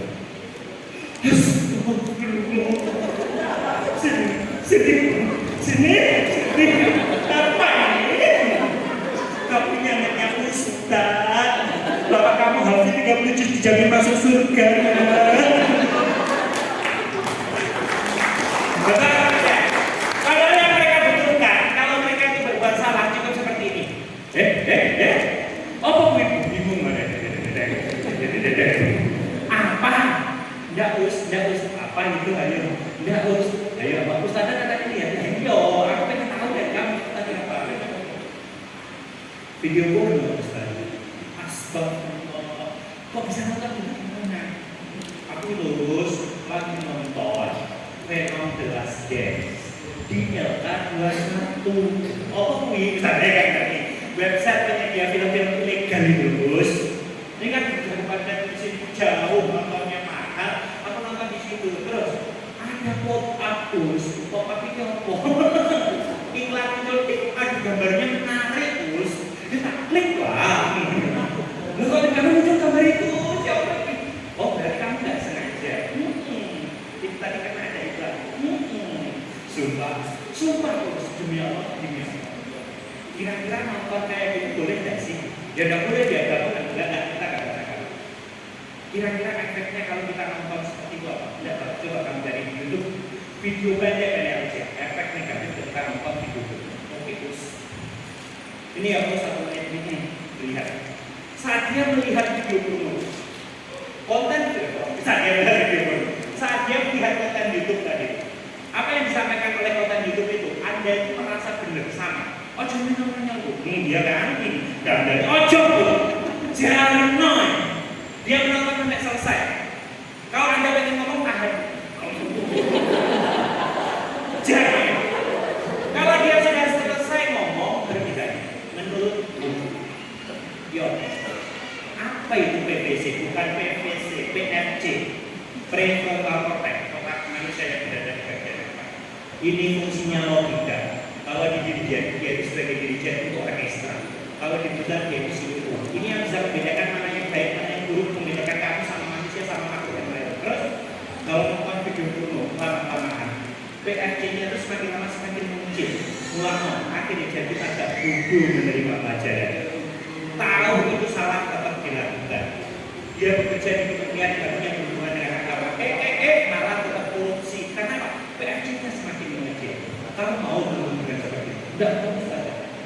Terus ya? Jadi linknya kalau gini? Enggak ya? Nah, yang kemudian terjadi adalah begitu ya kan? Iya. Kebanyakan dari kita itu langsung just. Tidak melakukan proses empati dengan clear and clarify. Loh, saya sudah melakukan clarify ternyata dia berbohong, yang mereka itu urusannya dia dengan Tuhannya. Tapi yang masalah adalah jangan sampai hubungan kita dengan mereka itu terpisah hanya karena kita tidak nyaman bagi mereka. Betul? Yang paling penting sekarang itu adalah anak-anak ini nyaman kita bersama itu poin. Satu lagi kita sebagai penutup sebelum kita lanjutkan. Ada dosen teknik ITS datang ke rumah setelah di masjid. Mas selanjutnya di masjid. Apa gak ada di masjid? Mau isi aku nak curhat apa? Semakin anak usia SMP, SMA, kuliah semakin sering diajak keluar. Mereka punya kehidupan sendiri. Mas, tak ajak ke Jogja. Berangkat cuma pulang makan belas gak ada gelap. Mereka menikah mabar sama teman-teman. Betul kan? Tapi punya family time. Emangnya kalau ke Jogja kemana? Ya biasa. Keraton, Taman Sari, Malioboro. Suatu ketika Pak, pernah nggak sih berempati dengan keinginan mereka? Sudut pandang yang digunakan dalam asumsi kita, sudut pandang yang digunakan adalah sudut pandang mereka. Maksudnya gimana? Tawarkan mereka untuk bikin intim. Gue punya kejutan setengah. Kita mau berangkat ke Jogja cuma pulangnya akan terserah. Ayah udah ngikut, lu mau kemana serius berangkat semua. Hari pertama itu dibutrek jalan puncak Cici. Sore-sore itu panas, lihat pagelaran yang namanya di Public Sky View. Malam rotot nyamuk gara-gara kok gak mau nginep di Jogja, nginep di Bantul. Cedek gambar. 3 hari capek, tapi hari keempat istrinya bahagia. Kenapa? Foto videonya banyak. Begitu 30 Jumat, sampai ke depan, Jumat lagi. Jadi, tapi poinnya adalah kebanyakan dari kita menggunakan egois dengan asumsi kita, tidak mencoba untuk menyelami apa yang mereka inginkan. Tatkala tidak melanggar syariat, yang mereka inginkan itu bisa kita penuhi. Insya Allah proses bersama itu akan jadi lebih mudah. Maka ngomong cinta bahagia sama keteladanan kalau tidak ada proses bersama yang nyaman, tidak akan terjadi kebahagiaan. Karena apa? Semua orang yang jadi lawan bicara kita sudah defensif. Betul? Betul. Mungkin ini bisa dijelaskan Ustaz. Gimana Ustaz Novel? Aman ya? Aman. Sekali lagi tepuk tangan untuk aman dulu ya. Satu lagi ya? Satu lagi ada? Oh ya. Oke, saya bisa lagi ya. Mau minta tolong mic-nya ya, Ustaz Anto ya. Ini dari kecil lagi ternyata. D-nya. Jadi D sampai D ke D. Assalamualaikum warahmatullahi wabarakatuh. Waalaikumsalam warahmatullahi wabarakatuh. Yun sewu kebetulan namanya sama, saya namanya Anto, jenengan Anto. Cuma bedanya jenengan itu lucu, humoris. Kalau saya agak sedikit humor. Yang saya tanyakan yang pertama, saya penasaran dengan gelar yang jenengan di situ ditulis sarjana humor. Nah itu kuliahnya di mana? Fakultas itu bentuknya gimana? Mungkin sangat lucu ya seperti itu. Terus yang kedua mengenai tadi ST yang sedang viral. Ini bukan membahas Gusnya Sami dan bukan orang yang menjual tehnya. Tapi di situ ada candaan yang berlebihan sehingga melukai hati seseorang. Jadi yang saya tanyakan sejauh mana batasan untuk kita bisa membuat guyon kepada audiens seperti itu. Terus karena apa? Bisa melucu guyon itu juga penting karena membuat bahagia orang lain. Dan yang ketiga mungkin ada contoh bagaimana guyon yang dicontohkan oleh Rasulullah. Terima kasih. Wassalamualaikum warahmatullahi wabarakatuh. Yang pertama terkait gelar sarjana humor itu bagaimana Mas? Jadi gini, saya teringat sebuah quote ya. Orang yang di masa jahiliyahnya itu punya prestasi ketika dia itu masuk ke dalam masa hijrahnya dengan prestasi tersebut. Powernya itu akan bersama. Umar bin Khattab itu kurang garang seperti apa? Tatkala masih menjadi seorang kafir, tapi tatkala sudah menjadi seorang muslim, kegarangannya, keganasannya itu membuat hampir sebagian besar orang yang berada di Mekah takut untuk menghalanginya berhijrah. Karena Nabi kan berdoa, tolong pilihkan satu ya Allah di antara dua umat, maka dipilihkan Umar bin Khattab. Saat orang yang lain kemudian itu pergi sedikit demi sedikit, delit, Umar bin Khattab itu langsung berjalan. Wong kafir guys, sing pengen bojomu dadi janda, anak dadi alim. Ini halaman apa? Hijrah yang Madinah ini dengan saya dia, bapak yang panik ya yang berani. Karena orang yang di masa dahulunya sebelum dia itu hijrah itu prestasinya luar biasa. Tatkala dia berhijrah, terdekat pada potensinya, kekuatannya akan sama. Saya dulu suka guyon. Merasa pokoknya seneng lah ya pokoknya secara karakter saya itu prudent, suka cakap itu guyon dan sebagainya. Suatu ketika saya menjadi ketua MPK di SMA terbaik sedunia, SMA berdiri. Saya ngisi loh nuansa normal saya bawa ke dalam suasana normal kalau lebih asik. Mereka menerima feedbacknya juga bagus, opennya juga dapat. Saya melihat ini sebagai sebuah illuminati, Bapak Ibu sekalian. Insight, pencerahan, cocok. Hanya pada waktu di kampus saya itu misi-misi juga. Dan kalau saya waktu hidup, akhirnya selalu kalau ada aktivitas mahasiswa dua orang yang selalu diundang. Yang pertama adalah Marzuni Imron, Ustadz Naruto. Nanti coba cari aja itu. Yang kedua Agri Sianto. Pembicara pertama aku, pembicara kedua Mas Imron. Pembicara pertama Mas Imron, pembicara kedua aku. Kenapa? Karena lucu sama ilmu di dalam sesi inspirasi satu sesi. Wah lucu Pak. Kenapa Ustadz Anwar Zahid itu lebih lagu daripada Ustadz yang mungkin punya kapasitas yang sama? Kenapa? Ya diberinya berbeda. Suatu ketika saat orang perlu branding, saat orang perlu positioning karena orang tersebut adalah sebuah produk, maka saya berpikir, apa ya, sing cocok ya. Saya kuliah di Fakultas Hukum UNER, gelarnya SH. Gelar akademisi sarjana hukum, gelar panggungnya sarjana humor. Jadi kuliahnya Pak di mana? Di UNER, Fakultas Hukum ya. Jadi tidak. Gelarnya saya itu bukan gelar akademis, cuma gelar panggung gitu aja ya. Itu poinnya. Terus yang kedua, batasannya ketika kita itu memberikan reward kepada orang lain bagaimana? Apakah Anda tidak pernah mengalami seperti yang dialami Gus Miftah? Mengalami. Pada waktu saya masih Telkom, CEO, dan GM dan sebagainya. Aku guyon, salah, orang ngerti. Betul. Biasanya orang yang sangat cerdas. Ini kamu tuh Ustaz ya. Orang cerdas itu biasanya itu adalah segini. Tapi orang kalau kemudian sampai ke sini, lu kira lu cerdas, lah kok ada itu semuanya ketawa. Ternyata ada salah satu petingginya. Orang tidak meneng. Full, guyon. Perlu waktu hampir sekitar 7 tahun sebelum beliau pensiun, hanya saya mengisi di sana lagi. Karena apa? Hati-hati. Dan saya yakin, kalau saya kadang-kadang spontan. Tapi kalau sampai orang berwenang terkait fisik seseorang, beberapa kali itu pasti bukan spontan. Karena lihat yang pertama itu berhasil, tidak ada yang ngomong, diulangi lagi berhasil. Lah kok pas itu di video viral. Depok. Maka hal yang kemudian harus kita perhatikan adalah bagaimana fisik. Nek daerah bola larang ini.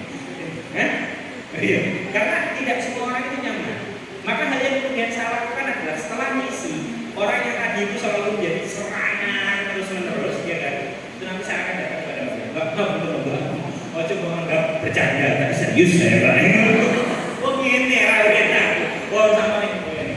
Saya misi sampai kemudian ke Madura. Hati-hati saya menggunakan candaan itu. Ya kan? Maka hal yang kemudian dari kita pahami, tahu tempat, tahu kondisi, tahu psikologis. Itu yang kedua. Yang ketiga, apakah Rasulullah kemudian pernah bercanda? Rasulullah itu pernah memberikan gambaran, jangan banyak ketawa. Kalau kita banyak ketawa akan mengeraskan hati. Kalau tidak sidro ya.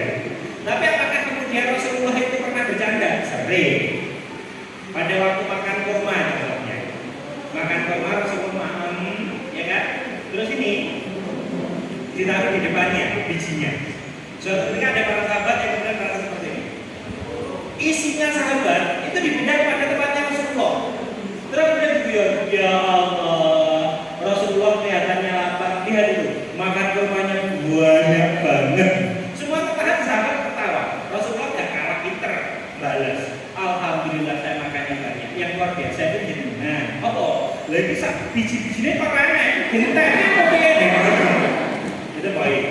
Rasulullah juga pernah bercanda kepada siapa? Orang tua yang datang kepada Rasulullah untuk bertanya, wahai Rasulullah, saya itu sudah tua renta walaupun saya bukan rakyat jelata. Saya sudah sepuh Rasulullah. Apakah nanti di surga orang seperti saya itu ada? Nggak aneh. Jangan khawatir. Kalau di surga nanti orang-orang itu dia meninggal. Ya usia 30 seperti saya. Yang bunuh. Hanya ibunya.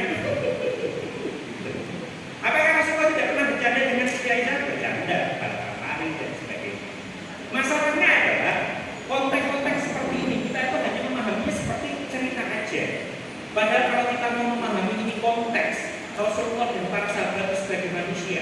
ada dampak yang sangat luar biasa pada tauladan kita. Contoh, Salman Al Farisi ini dipersaudarakan dengan siapa? Ada yang tahu?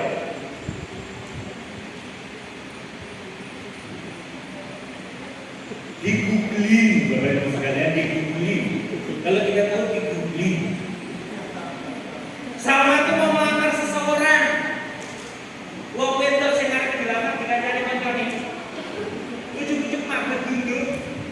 Sing dilamar ngomong ngene, aku enggak mau sama kamu Salman. Lah terus aku mau sama saudaramu. Bala. Coba sampai di kolom ini. Salman memberikan seluruh hartanya yang dia bawa untuk mempersiapkan pernikahan kepada saudaranya untuk menikahi wanita yang dia lamar. Namanya adalah siapa, Bu? Sudah ketemu?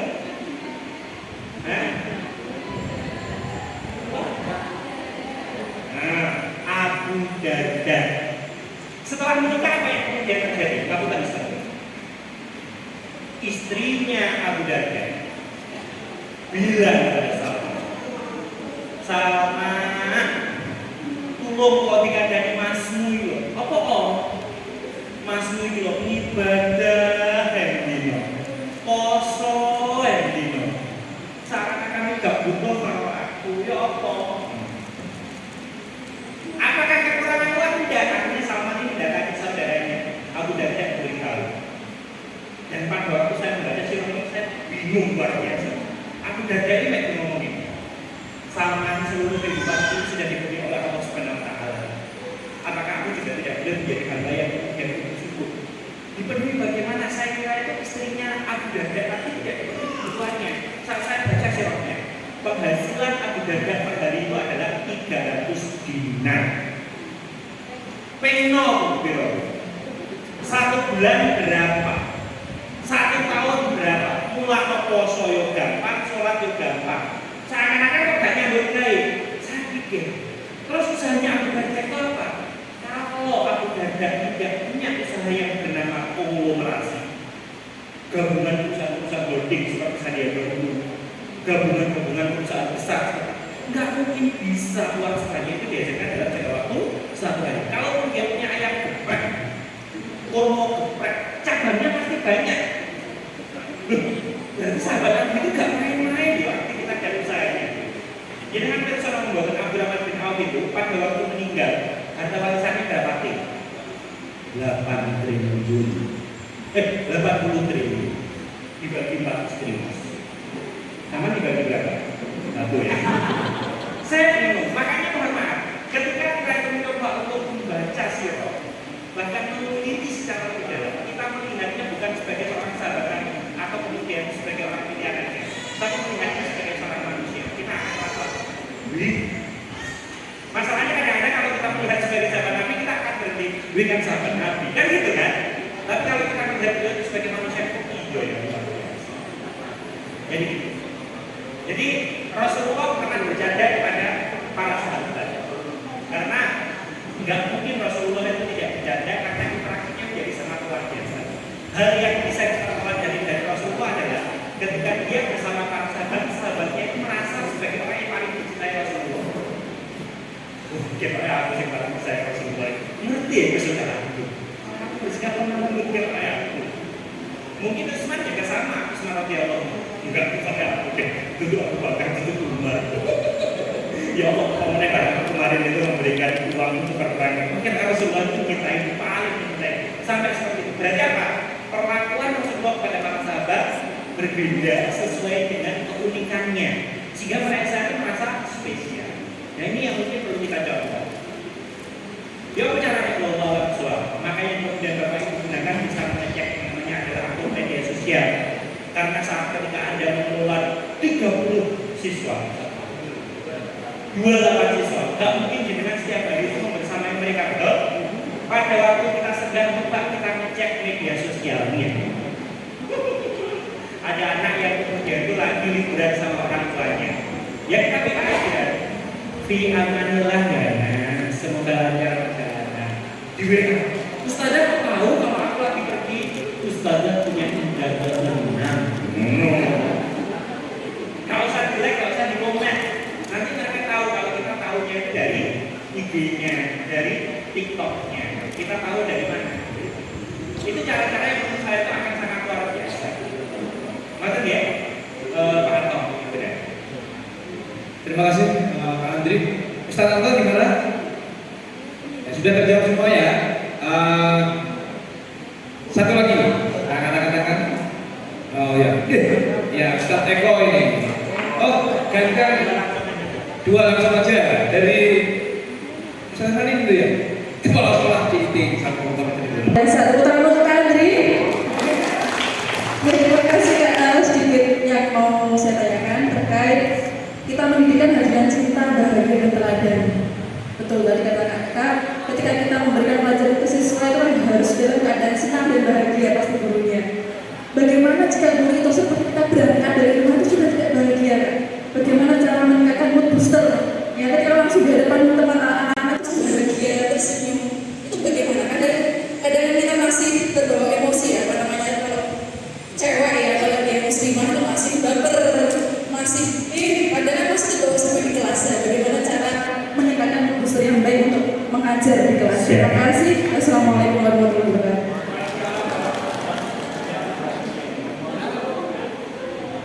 Pertanyaan saya sangat mendasar sekali untuk kita semua sebagai tenaga pendidik. Ini pembelajaran untuk saya pribadi.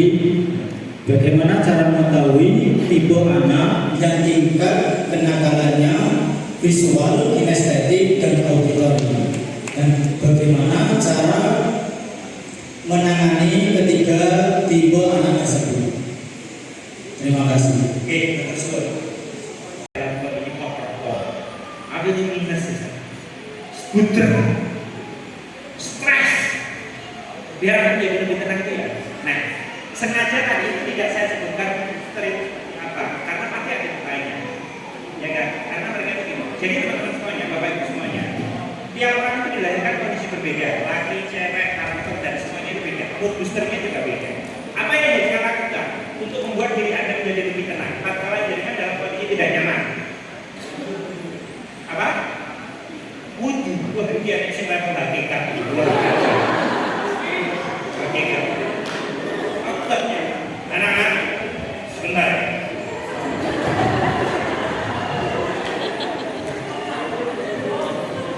Boleh. Kenapa? Tidak semua orang harus sama, karena semua orang itu berbeda. Ada wudhu bisa? Bisa. Duduk, luar biasa. Yang diajarkan oleh Rasulullah kalau kita dalam kondisi marah itu berubah posisi. Nah, kita marah dalam kondisi berdiri yang kita lakukan. Kalau duduk masih marah yang kita lakukan. Ya raja turu, berbaring. Sama pernah kondisi emosi mangkal turu. Orang iso Pak. Enggak, berbaring. Pertanyaannya adalah duduk yang seperti apa? Saya belajar ilmu parenting pada Dr. Amir Subki. Dijelaskan bahwa duduk yang paling baik yang membuat kita kadang-kadang emosi, kadang-kadang marah itu adalah hormon kortisol yang ada di dalam tubuh kita. Sering kali kalau kita marah, mata kita merah, itu hormon kortisol berkumpul di sini. Tangan kita menggenggam terasa sangat keras sehingga pada waktu memukul, Allah, yang dipukul itu astagfirullah. Padahal pukulnya itu enggak sakit. Itu hormon kortisol berkumpul di sini. Bagaimana caranya agar kemudian hormon kortisol segera pergi dari sini tubuh, memuncak, tidak berkumpul di satu titik. Maka yang harus kita lakukan adalah ubah posisi duduk. Duduknya seperti apa? Duduk dengan kaki yang menggantung. Seperti ini, duduk dengan kaki yang menggantung. Karena apa? Karena kaki kita itu menggantung. Terus kita gerakin, kita tarik nafas. Jangan seperti ini. Kalau seperti ini, kita duduk dengan tempat dudukan yang lebih pendek daripada paha. Ini menggantung, tambah stres ya. Kaki menggantung seperti ini. Untuk apa? Untuk melancarkan hormon kortisol segera berpindah dari tempat duduk. Loh, maka di rumah saya itu punya tempat yang namanya wastafel, yang tingginya segini. Kalau saya sudah naik di atas sana, kaki saya gerakkan, saya mengatur nafas, istri saya masuk. Istri saya tidak akan pernah minta uang belanja hari ini, karena tahu saya sedang merilekskan diri. Tapi kalau saya lihat istri saya naik di atas tersebut, kakinya bergerak, Saya nggak minta apa-apa hari itu. Itu poinnya. Bisa merubah posisi? Bisa. Tapi ada orang yang merubah posisi juga tidak bisa. Larang emosi ini. Mungkin dia harus coba cara yang lain. Mungkin boleh, mungkin boleh. Ada yang lain? Apa bu? Masya Allah, ini lagunya bukan hanya hakikat, ini mukjizat ini. Meluruskan niat.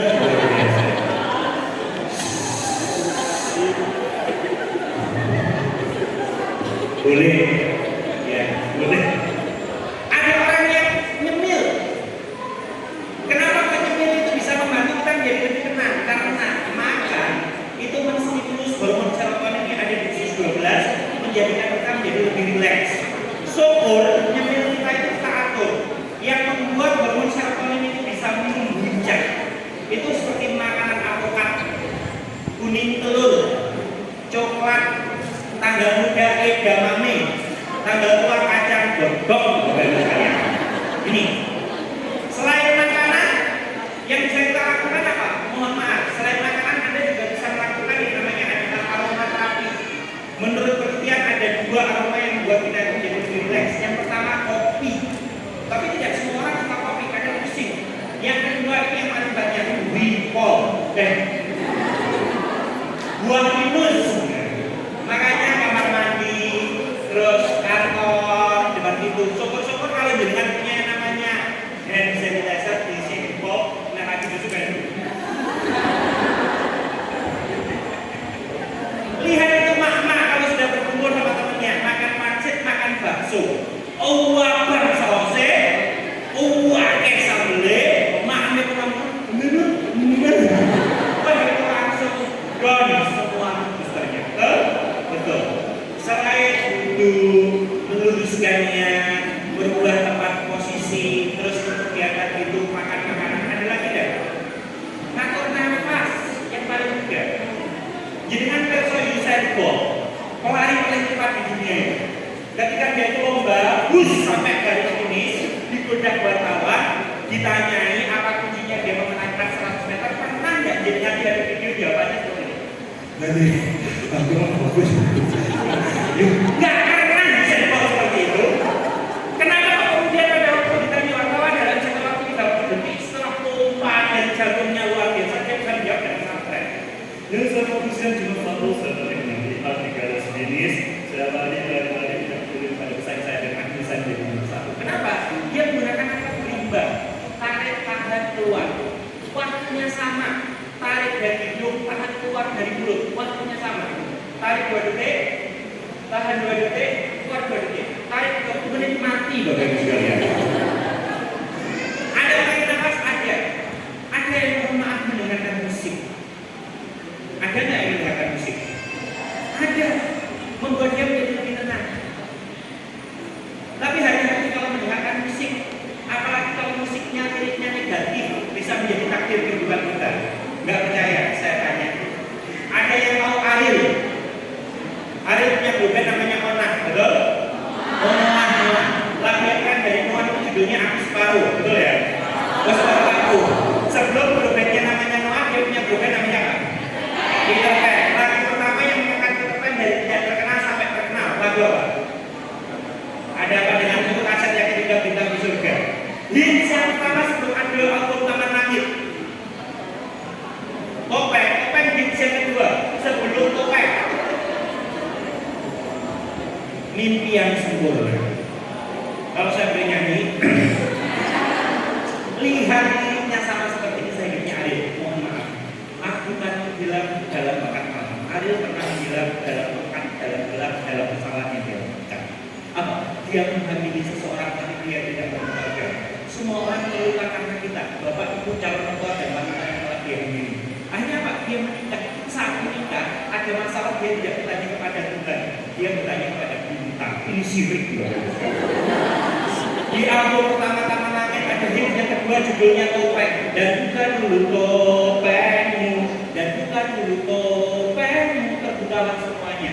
Mohon maaf. Dan 2 artis yang lain. Maka menjadi kisah hidupnya. Nicky Astria, artis pop rock Indonesia tahun 80-an, lagunya sebagai besar permata sedia. karena kau terlalu egois. Nah, ada lagu judulnya Mengapa. Mengapa? Oh, itu naik. Sorry. Mengapa kau pergi? Mengapa kau kecewakan? Mengapa kau akhiri? Dia menikah, dia bukan cerai suaminya karena demikian. Desi Rahmansari. Bukan lagu Janda Biru. Bukan.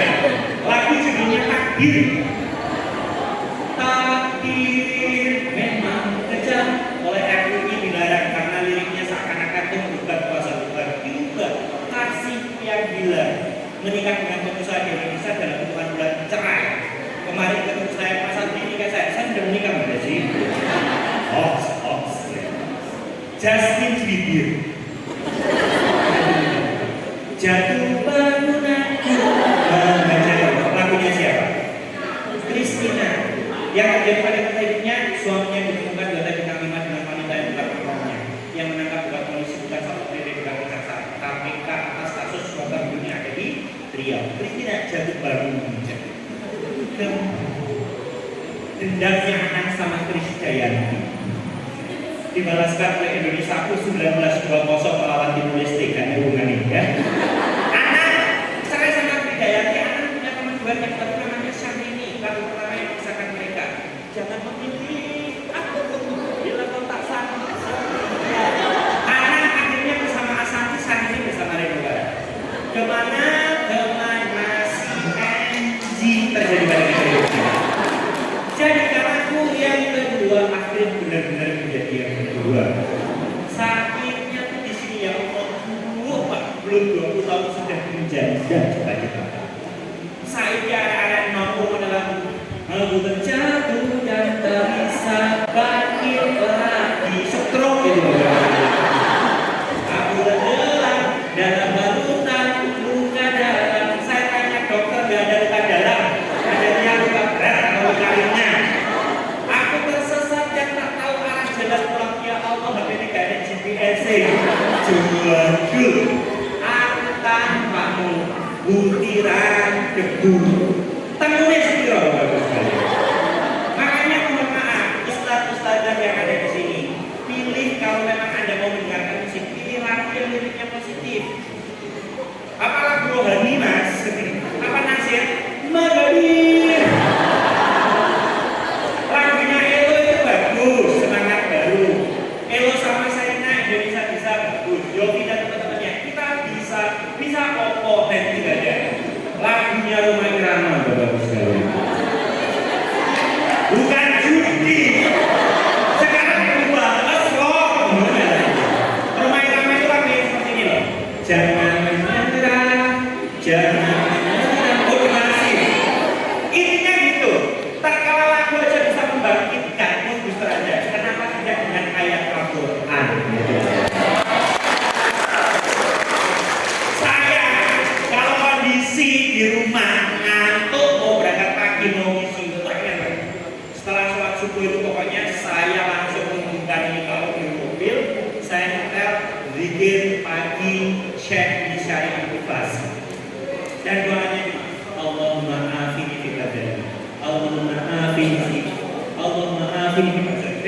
tubuhku kuat, pendengaranku bagus ya Allah, pendengaranku penglihatanku juga bagus biar tak emosi. Dan kadang-kadang kita juga itu akan menjadi lebih mudah karena apa? Zikir itu membuat kita menjadi lebih tenang. Bahkan kalau kemudian saya dalam kondisi gugup, maka kadang-kadang itu saya dalam keadaan menggugat Gusti Allah. Ya Allah, jika saya pernah berbuat baik, ya Allah, saya minta tolong sebagian kebaikan itu dibalas saya ini. Tenangkan hati saya. Mudahkan mulut saya berbicara ketika sharing aku semoga orang yang mendengarkan mendapatkan manfaat. Please Allah, please. Bisa dipahami? Bisa. Kenapa kalau saya jelaskan booster itu banyak? Karena mohon maaf, yang cocok untuk jenengan belum tentu cocok untuk orang lain. Kadang-kadang hanya dengan pulpen dicetak seperti ini orang menjadi tenang bisa. Kadang itu saat kemudian dia mohon maaf remes baju lipat-lipat jilbab, dia menjadi tenang bisa. Tidak bisa disamakan antara satu ustadz dengan ustadz yang lain, satu ustadznya dengan ustadz yang lain. Karakternya beda, ustadznya beda. Ngerti ya, Bu Kepala Sekolah. Yang terakhir dari Pak Eko, Opo. Oh ya, jadi ini Bapak Ibu sekalian, sebagai pengajar itu harus memahami teknik presentasi yang bagus. Kita tidak bisa memberikan kepuasan kepada orang yang modalitas belajarnya cuma satu, tidak bisa. Kalau jenengan ngomong, baik anak-anakku sekalian, buka halaman 73. Di sana dijelaskan bahwa maka yang akan terpuaskan itu hanya orang lain yang modalitas belajar auditori, bahasa visual. Saya ingin tanya sekiranya semua.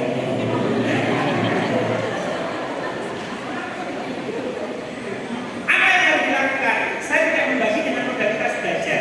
Saya membaginya dengan mesin kecerdasan. Otak kita itu terbagi menjadi dua.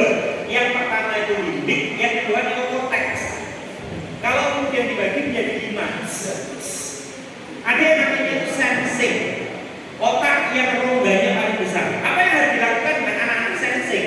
Anak-anak sensing ini adalah anak-anak yang sudah beraktivitas, perlu gerak. Makanya harus ada SBK kalau jenengan ngajar. Oke semuanya, Anda aja. Dan Anda jangan berada di tempat duduk. Anda harus berjalan. Oh iya, semuanya. Oke ya. Karena ketika Anda berjalan, mobil mereka itu juga bergerak. Ya gitu. Apa fungsinya? Anak-anak sensei kalau disuruh belajar tambah bodoh. Tapi kalau disuruh basket, lari, olahraga, itu tambah pinter. Nilainya lebih banyak. Karena apa? Residu di otaknya, oksigennya itu lebih banyak harus dikeluarkan dengan bergerak. Kalau tidak bergerak, residunya berkumpul, mampet di bawah otot. Tapi kalau dia bergerak, hal yang paling menarik adalah justru bisa. Salah satu cara membuat ini apa? Saya suka dengan SKJ 92, SKJ 98. Pusat kontrol emosi kita itu kan namanya amigdala. Kalau amigdalanya panas, fungsi amigdala kedua yaitu curiosity, memiliki rasa ingin tahu besar, tidak berfungsi. Maka yang dilakukan turunkan amigdala menjadi dingin dengan cara bagaimana? Mengaktifkan otak cerebellum. Apa itu? Otak gerak.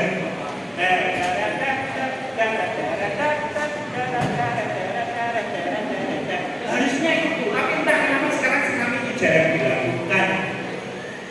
Anak berangkat sudah dimarahi sejak di dalam mobil. Kandangnya yang ini kok sepatu boleh, ya ada telur dimakan sekarang, udah mau sampai sekolah itu loh. Ya saya berangkat sekolah masuk ketemu guru. Oke. Halaman 3. Dulu saya itu di SB di Jeddah dengan apa? Betul. Cerebellumnya dilatih, amigdalanya turun, curiosity-nya siap menerima pelajaran. Kita emang biar itu pintar-pintar. Ini poinnya. Makanya kalau misi harus ada speaking, itu poin. Kalau ngajar harus ada speaking. Ada bagian otak kedua, namanya bagian otak thinking.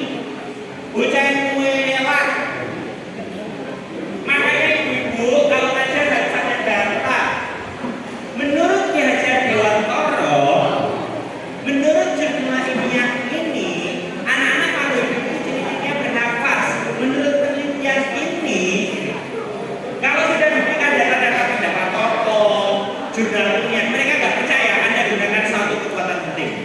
Menurut Quran, surat Al-Isra, ayat 23. Mau nggak percaya mereka? Ayo ngomong Quran. Makanya kadang-kadang orang itu satu. Saya diajak muhasabah istighosa ESQ. Konconya ruangnya dia kan? Karena dia itu perlu tinggi. Ada orang yang ketiga, apa itu? Imitating, orang kreatif. Tidak semuanya kita jelaskan. Fungsi kita bukan sebagai pemateri, fungsi kita sebagai fasilitator. Oke anak-anak semuanya, kenal Cristiano Ronaldo? Kenal. Dia hebat apa? Sepak bola. Oke.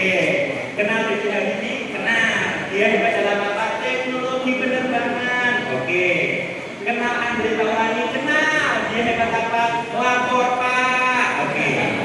Kalau Ustazah sebut nama, kenal Anggi. Ini Anggi hebat dalam hal apa? Mikir mereka.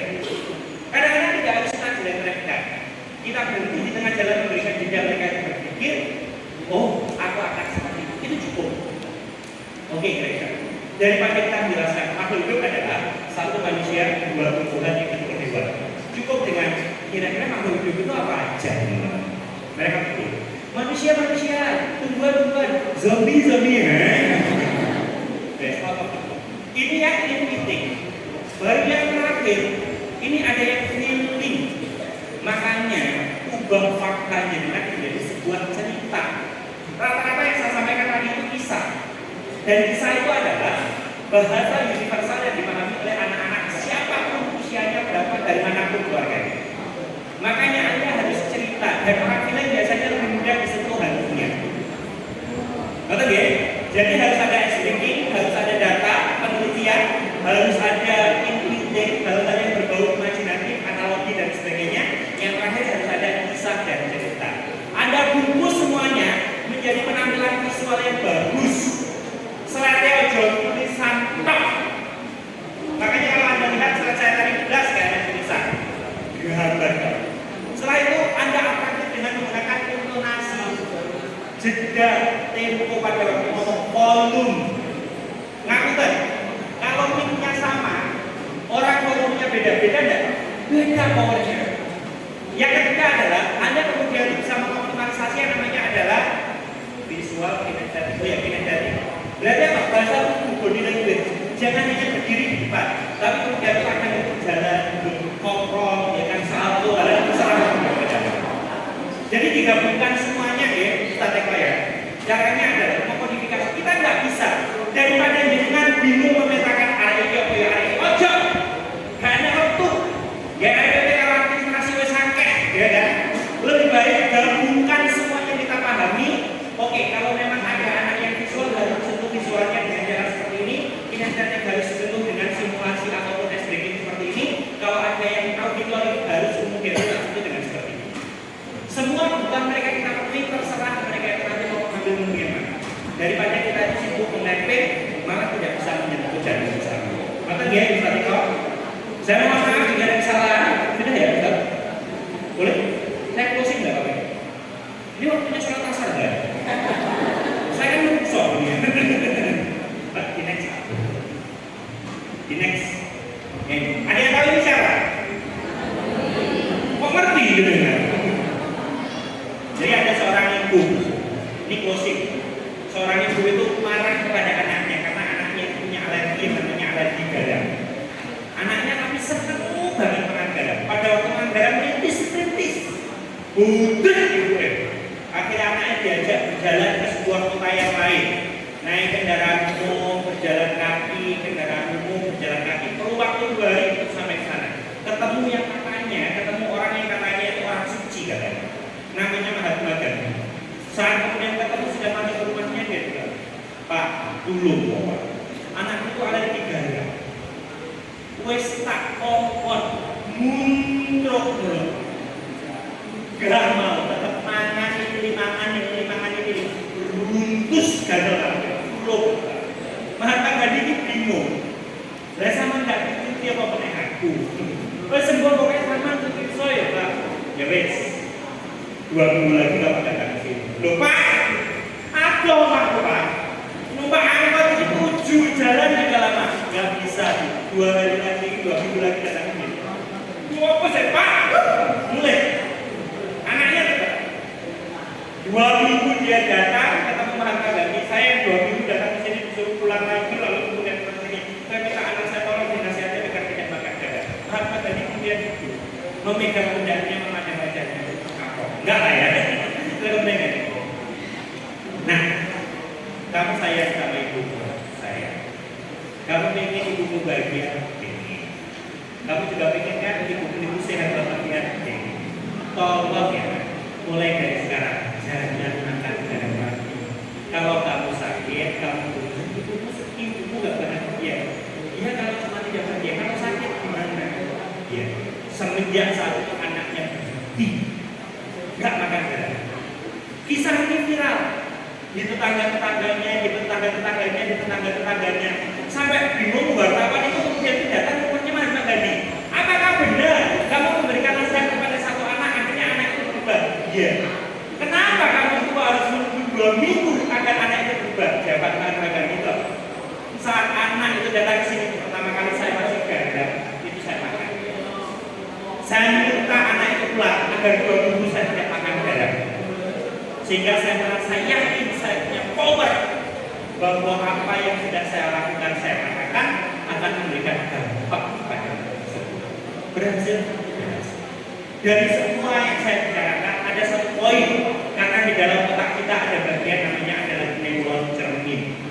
Salah satu bagian otak yang bisa melihat dengan jarak lebar tatkala apa? Melihat yang namanya keteladanan. Gaya yang seperti saya mungkin dianggap orang itu mau baik, tapi kalau yang dibicarakan beberapa hal tidak saya praktekkan, mungkin tidak akan memberikan hikmah kepada audiens. Tapi ada orang ngomongnya itu biasa, jamaahnya ribuan orang, tanpa harus bantuan musik, tanpa harus lampu dimatikan, tanpa harus yang namanya ini bagiannya hitam. Semua orang bisa nangis bisa. Siapa orang yang aktif? Karena yang disampaikan dari hati akan sampai ke hati. Makanya tasbihun nafs kita mendekatkan diri kepada Allah, berdoa agar kita dikuatkan sebagai seorang pendidik, akan membuat seolah siswa-siswa kita itu merasa dibersamai dengan cinta, sehingga mereka itu bahagia dan keteladanan yang kita berikan tidak ada keteladanan yang buruk, semoga hanya keteladanannya baik. Amin. Amin. Itu aja yang mungkin bisa disampaikan Bapak Ibu semuanya. Semoga bermanfaat. Saya mohon maaf jika ada kesalahan yang saya lakukan, saya sengaja Ustaz ya, khususnya kepada Mbak Iris ya, untuk melatih diri dan memaafkan orang lain seperti saya. Next ya. Tadi saya awali dengan pantun, boleh saya akhiri dengan pantun? Boleh. Ini ada kontak person yang mungkin bisa dihubungi, ada Instagram juga, adresnya mau di follow, nanti saya blog Bapak Ibu sekalian ya. Oke. Tadi saya awali dengan pantun, insya Allah saya tutup dengan pantun. Buah duku, buah semangka, buah jambu, buah kedodok, itu nama buah-buahan. Assalamualaikum warahmatullahi wabarakatuh. Waalaikumsalam warahmatullahi wabarakatuh. Terima kasih ya Kak Andri ya, luar biasa sekali. Saya lihat tadi audiensnya tidak ada yang ngantuk ternyata. Berarti kan asik orangnya seperti itu. Ya semoga apa yang disampaikan Kak Andri tadi menambah keberkahan kita, menambah manfaat untuk kita semua, dan membuat semangat kita untuk menjadi guru-guru SIT yang luar biasa. Sekali lagi tepuk tangan untuk Kak Andri. Sekali lagi tepuk tangan untuk kita semua. Karena Kak Andri tadi pakai pantun, saya juga mau pantun juga. Sebelum itu karena ada Ustaz Darso di sini ya. Jalan-jalan ke Palangkaraya, beli duku jangan lupa dimakan. Insya Allah SIT Bojonegoro selalu berjaya. Jangan lupa guru-gurunya disejahterakan.